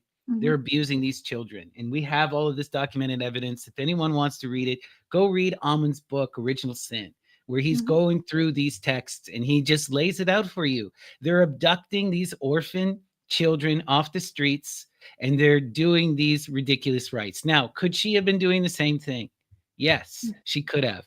Could she have done that to 800 people? Hell no. No, right? And this is where things get wild, right? It's like how, and also, was she doing it, or were there other nobles accusing her of doing it who are actually doing Right. it? And then you took know, her land from her and took yeah, her land right? from her because there were other people at that time that were doing wild things. Go to the next image. All of these nobles are debaucherous and corrupt, right? For the most part. And they have this ability to get away with stuff that we can't imagine. That was the other thing I wanted to, when we were talking about earlier with the Hellfire Club. One of the mhm, wild things about, you're dealing with the most extreme wealth and power imaginable. mhm, The rape master general was the rape master general because of that level of power that these men mhm. were able to wield. And it's freaking, that kind of power corrupts and brings out wildness. So yeah. Yeah, I know it's a thing for me. I like there's this equality thing that, like, you're not evil because you've got money, and No, a lot of people with money do a lot of good things, but absolutely. whether you're poor or whether you're wealthy, if you've done the wrong thing, you've done the wrong thing. No, for It's not. sure. But I Yeah. just mean that you have, right? Power allows for Hmm. the ability to get away with stuff, right? Hmm. For the ability to do these kinds of things, So does and we have to. autonomy and homelessness. So, I mean, it is a Mhm. generalization just to pin that on the wealthy. I'm not. I don't know I'm though, not. but also, like, we live in a society, a capitalist society, where in order to Yeah. become a billionaire, you cannot become one without exploitation, without Mhm. without without that kind of level of it's just impossible in our modern society. There Mhm. you can't have these kind of, like, I'm not saying you're a terrible person, but you're definitely got blood on your hands if you're a billionaire. And if you're a noble, you got blood on your hands because you're a noble, right?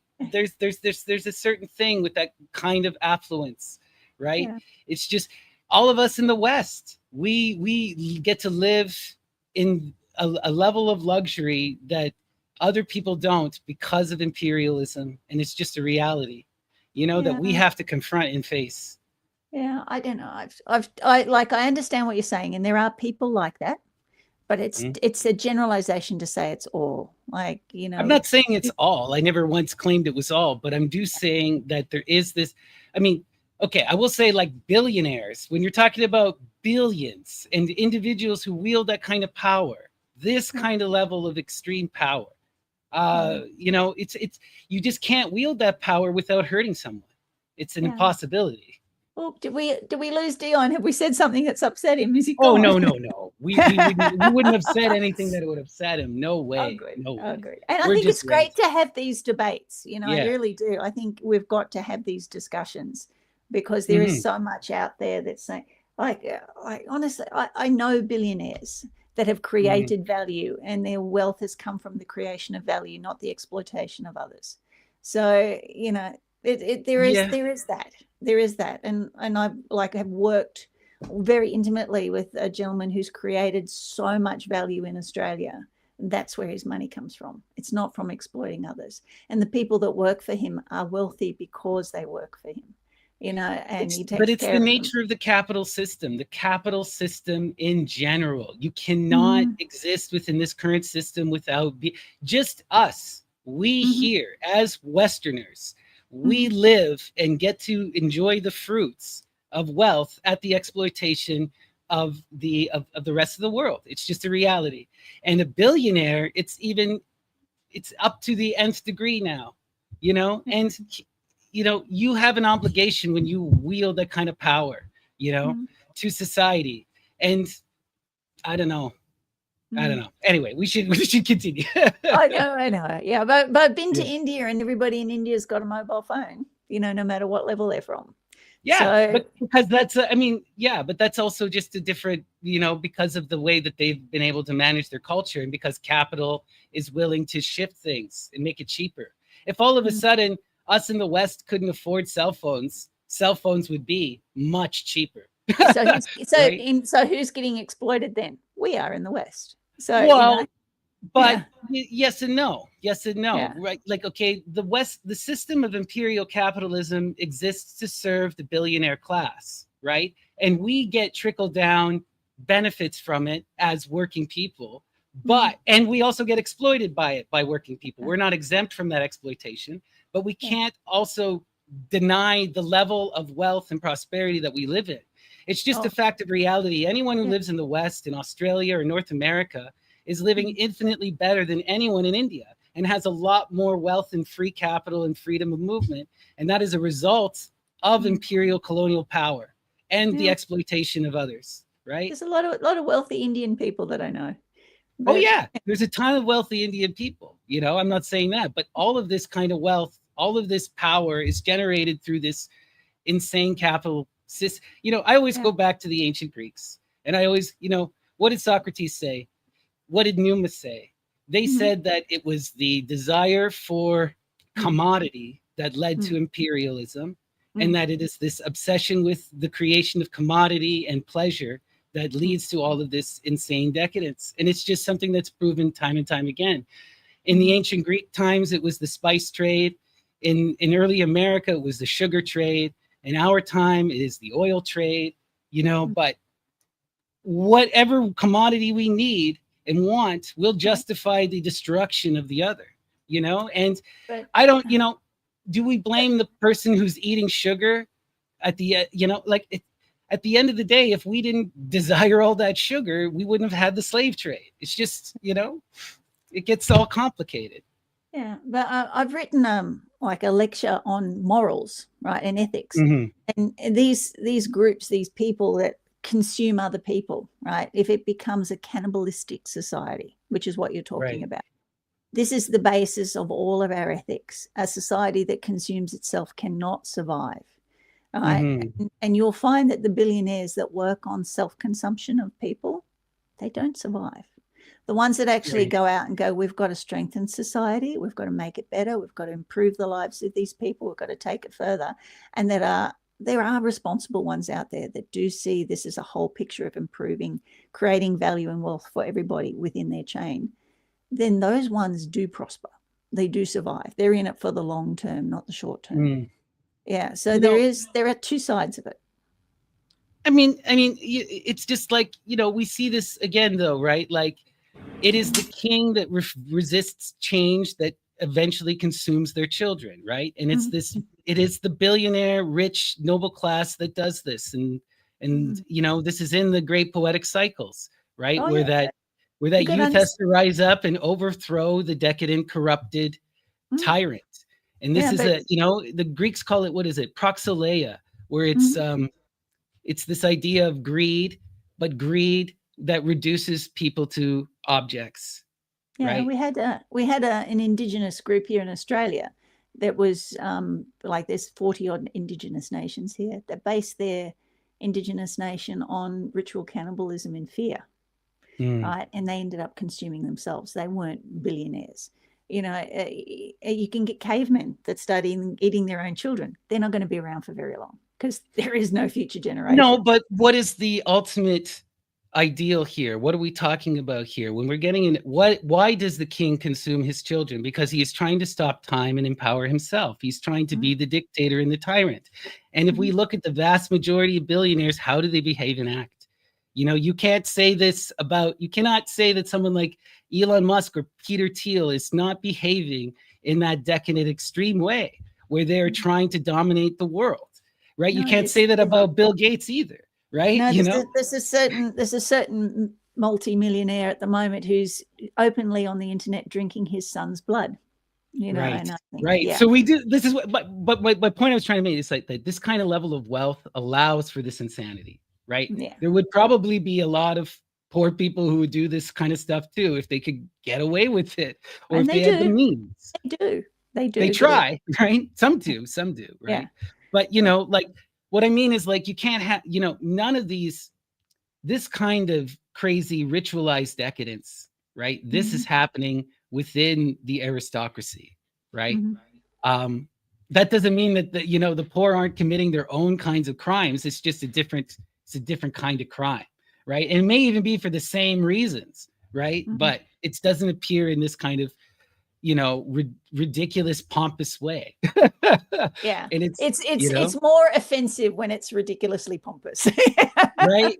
Well, and it becomes mythologized, and it becomes this whole thing, right? When people put it in your face like that, and but cool. Well, we lost Dion. Very interesting debate, really is, for another time. It is. Well, there's a lot to be, and at the end of the day, it's all just ideas, nothing but love here, right?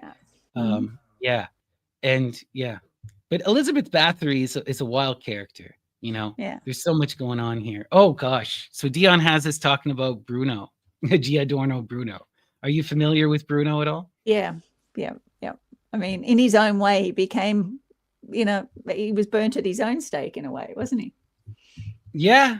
I mean, he was, Giordano Bruno is so important because they're this incredible translator, right? They help become one of the main architects of the Renaissance. They're up there with Gemistos Plethon, right? As these really hugely important intellectual figures. His main contribution, right, is he translates the Hermetic texts and Plato for the Medicis. And this is one of the key moments that defines the Renaissance. But he also does get, as you pointed out, burned at the stake by the Catholic Church because he was a radical pagan, and openly so.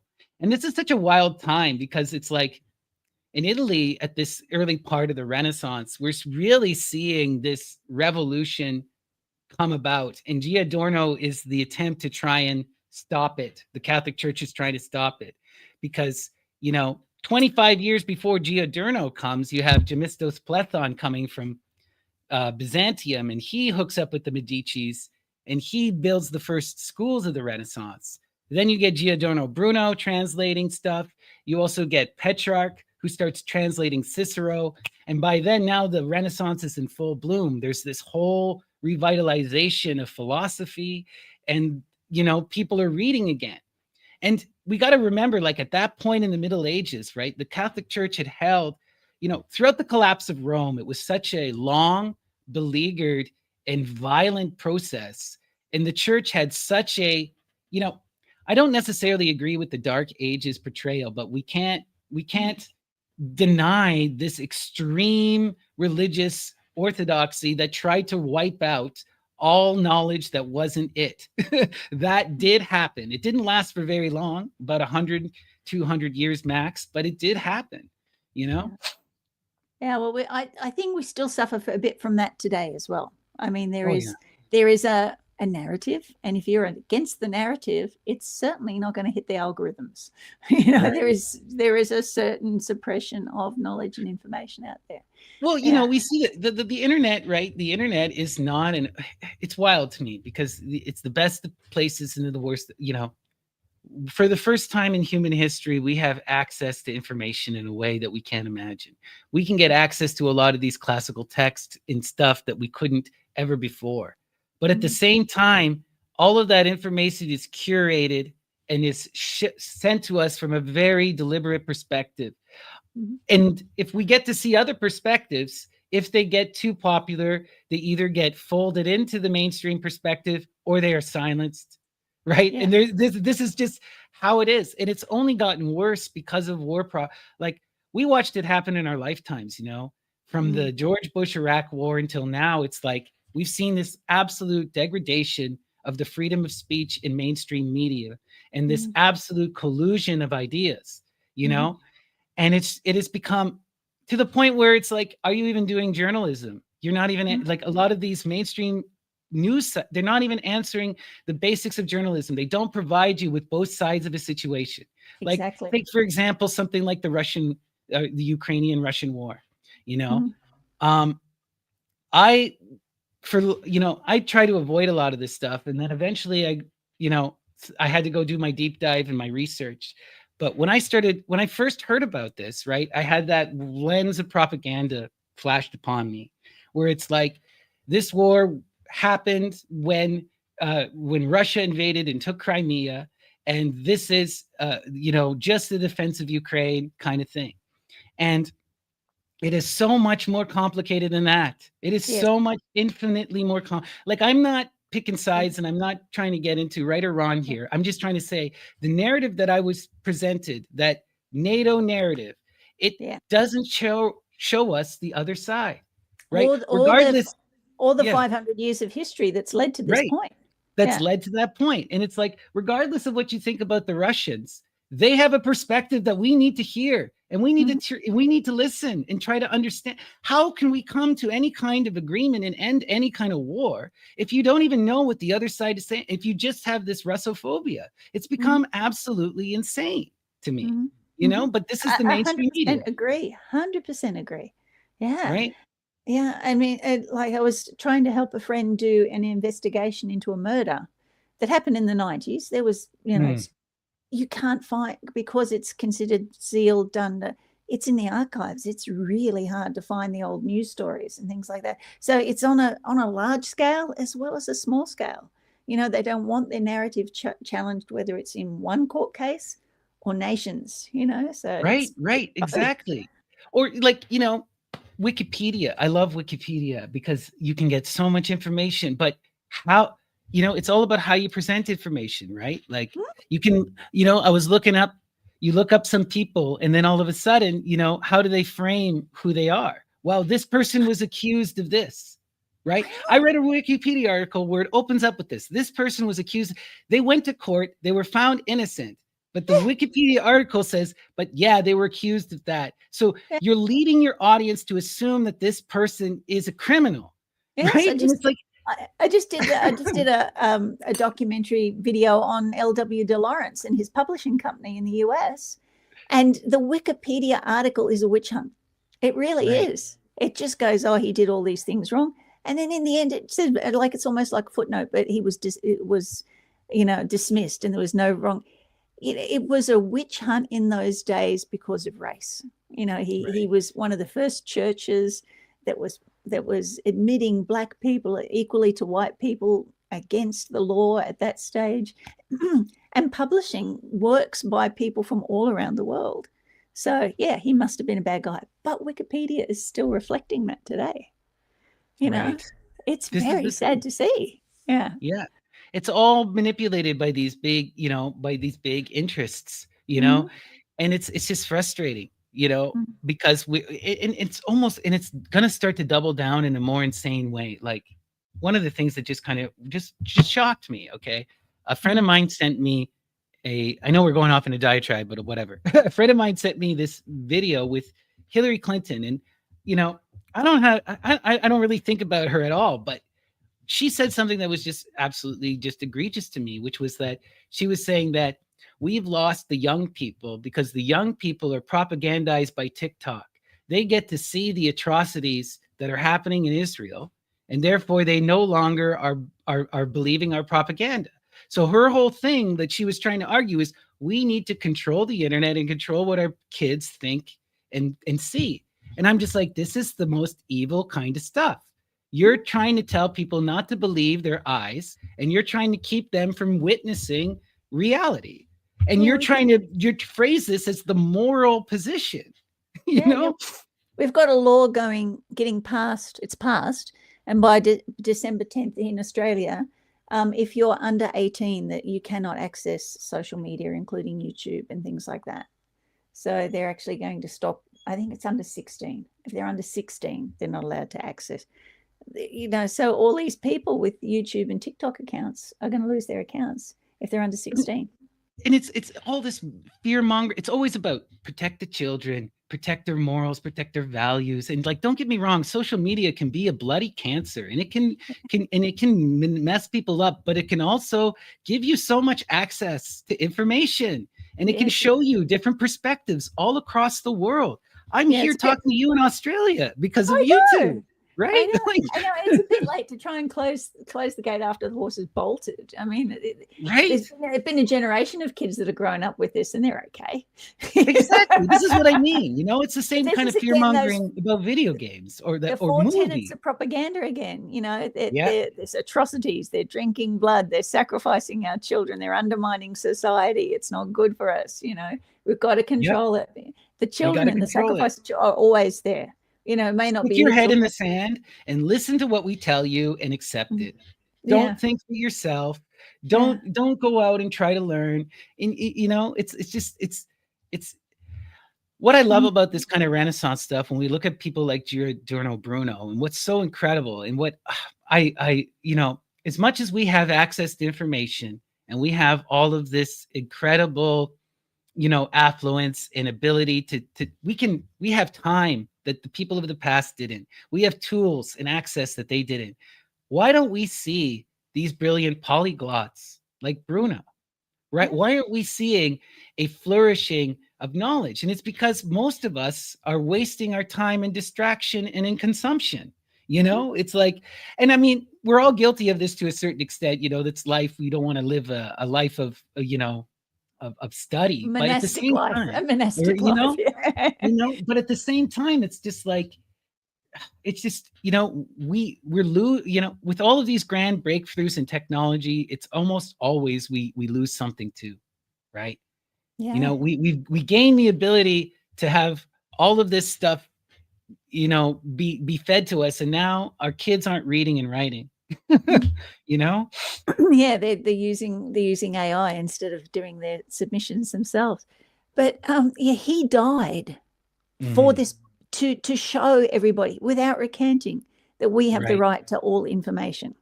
Yep. And that's what's so beautiful. We have and he should become a saint for that. Absolutely. The freedom of information saint. Right? That's what he should be. Yeah. Because what did he do? All he did was translate books, like share ideas. And this is this thing that, people always get so caught up and angry. And I'm just like, take a step back. Are people expressing ideas, or are they doing something? There's a big difference between an action and an idea. And, I'm not saying that we don't want to challenge bad ideas, but there's a difference between challenging an idea and challenging an action. You know, we don't need to suppress ideas in the same way we need to suppress bad action, you know? Yeah. And they would have let him live if he recanted it all, you know, and he was just like, no, get stuffed. This needs to be out there. You Then know? he becomes this patron saint of the occult. You know, I Yeah. just remember a couple years ago, there was this guy in Mexico who did this whole big meme thing, and it showed up on my feed because he paid like a bunch of these artists to reconstruct this whole Bruno shrine, and then had people convinced that he was going to be the next Bruno, and he was going to release this book that was going to be this big occult revelation. And then it comes out that he was just a rich kid. He didn't actually write much, and what he did write was drivel. But you know, my point though is this image though still had the power to become a meme and get everyone interested in 2024. You know? Yeah, yeah. And then if you don't know who Bruno is, please go do some research on him, because we owe him a lot. We owe him a lot. Yeah. One of the key figures of the Renaissance, right? We wouldn't have the Hermetic works without him, right? You know, those works almost got lost. Like, this is what people fail to understand. It's like a couple years later, they may not have survived because the Hermetic tradition within the Christian world had become completely despised and was rejected, right? Because of this idea, you know, we understand, right? Because we're familiar with the tradition, but that idea within the tradition that you take on the figurehead of Hermes and you write from that God perspective, it delegitimized so much of the literature within the popular society, you know, of the Christian world.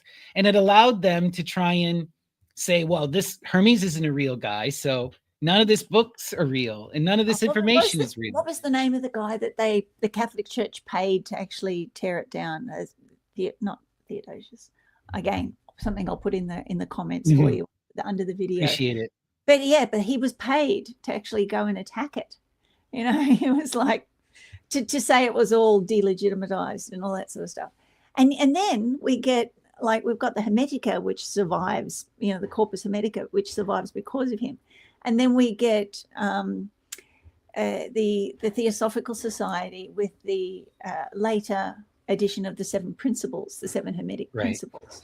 Right. So, yeah, and the two today even become conflated, and it's two separate things. Yeah, the Kabbalion, all that later tradition. Yeah, a lot of people, because of Blavatsky. Yeah.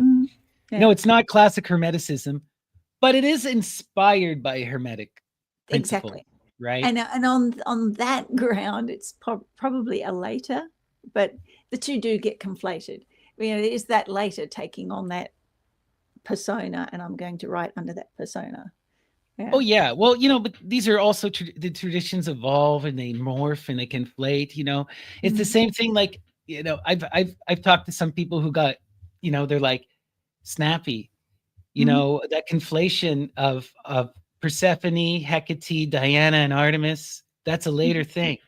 How can you do that? And I'm like, but it's also an accurate thing within the tradition. Yeah, you know. Yeah. They were always looking. I mean, I think it's the thing with humans. We're always looking for that connection between cultures.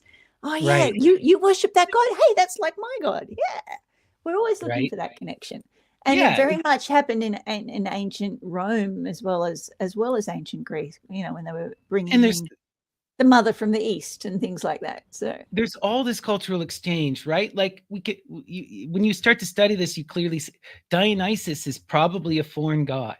Right. He originates in Phrygia. He comes over and then he becomes a central Greek figure. But he has this outsider foreignness to him. And that's essential to his character. Right. And this becomes a divine thing. So, of course, why wouldn't they see it reflect? Also, it's like cultures are this constantly evolving, building thing. It's like Greece is building on the backs of ancient Pelasgians, is building the Sumerians, the Babylonians, of the Egyptians. Like, all of that is coming in. All of that is related, you know, and who knows what the Egyptians are building off of, right? Like, we have this mysterious deep past that is lost too, right? Yeah, absolutely. So interesting. So do you think Dion, he's I think he's available? done. Yeah. So maybe we should, what do we got? Maybe we should, we're coming up to 2.5 hours here. Maybe we should call it It feels like Dion 5 is done. minutes. It feels like 5 minutes. But yeah, maybe we can continue this next Monday with Dion. And Yeah, next Sunday, yeah, or Monday. yeah, for not you. get so, off on digressions. Right. Amazing. Yeah, this has been so much fun. I just love chatting Yeah. with you. You know? Yeah, but digressions are good. And and please, if you're listening to us and you've liked any of our little digressions where we've gone off on different tangents and you want us to talk more about those tangents, please let us know. Because Absolutely. we're good at that. Yeah, and we definitely want to come back and do another episode to finish this up. And I would love it. We wanted to ask you, Shay, Dion, and I, if you wanted to join us for our next series where we're going to look into all of the witches who have been burned. Since you wrote a book, I didn't realize you wrote a book about it starting at Yeah, the it's end. cool. But Yeah, we want to it's cool. go to the beginning. Yeah, it's cool. Who's Afraid of the Big Bad Witch? And we go through the majority of things that, the misconceptions about witches, but we go into deep dives with the lunations and the different astrological things that we use. And so it's just like witchcraft in a nutshell, but it's like it started out as a textbook for my classes. And so all my PowerPoints sort of put together and articles from the magazine and all that sort of thing. So it's a good little, if you want to get serious about the craft of the wise and understand the science behind it and what's true and what's not, it's a good place to start. Love it. I'll have to check that out. But yeah, thank you guys all for tuning in, for watching us. Make sure you go check out Shay. Her channel is Magic Magazine. And you can find all of the links in the description below. And make sure you go check out Dion, the Occult Barbershop, as well. And we will be back next week with another deep dive into the goth culture. And we'll be diving into the witch burnings as well. So this is going to be a lot of fun. Maybe we might get to the end of the presentation this time. Yes. Right. Beautiful. Anything you want to promote or any last words for our audience before we leave here? No, if they want a little bit more info about the Hellfire Club, I'm sure we'll put up a link for that video, and that will show you some of the images from inside the Hellfire Caves itself. We did a little invocation in there and got a few transparent things that popped up behind us. So it's quite interesting what happened there. And we've got some recordings that they've actually, when you walk through the caves, they've got recordings in the cave that explain some of the history to you. So we put those in there as well. Oh, beautiful. So it's a nice little, like, if you're more interested in the Hellfire Club, you'll find some interesting stuff there. All right. Well, make sure, guys, go check that out. Magic Magazine, see her video on the Hellfire Club. And with that, thank you guys so much for joining us. Peace and love, and tune in next week for more Occult Explorers. All right. Take care, everyone. Bye. Bye.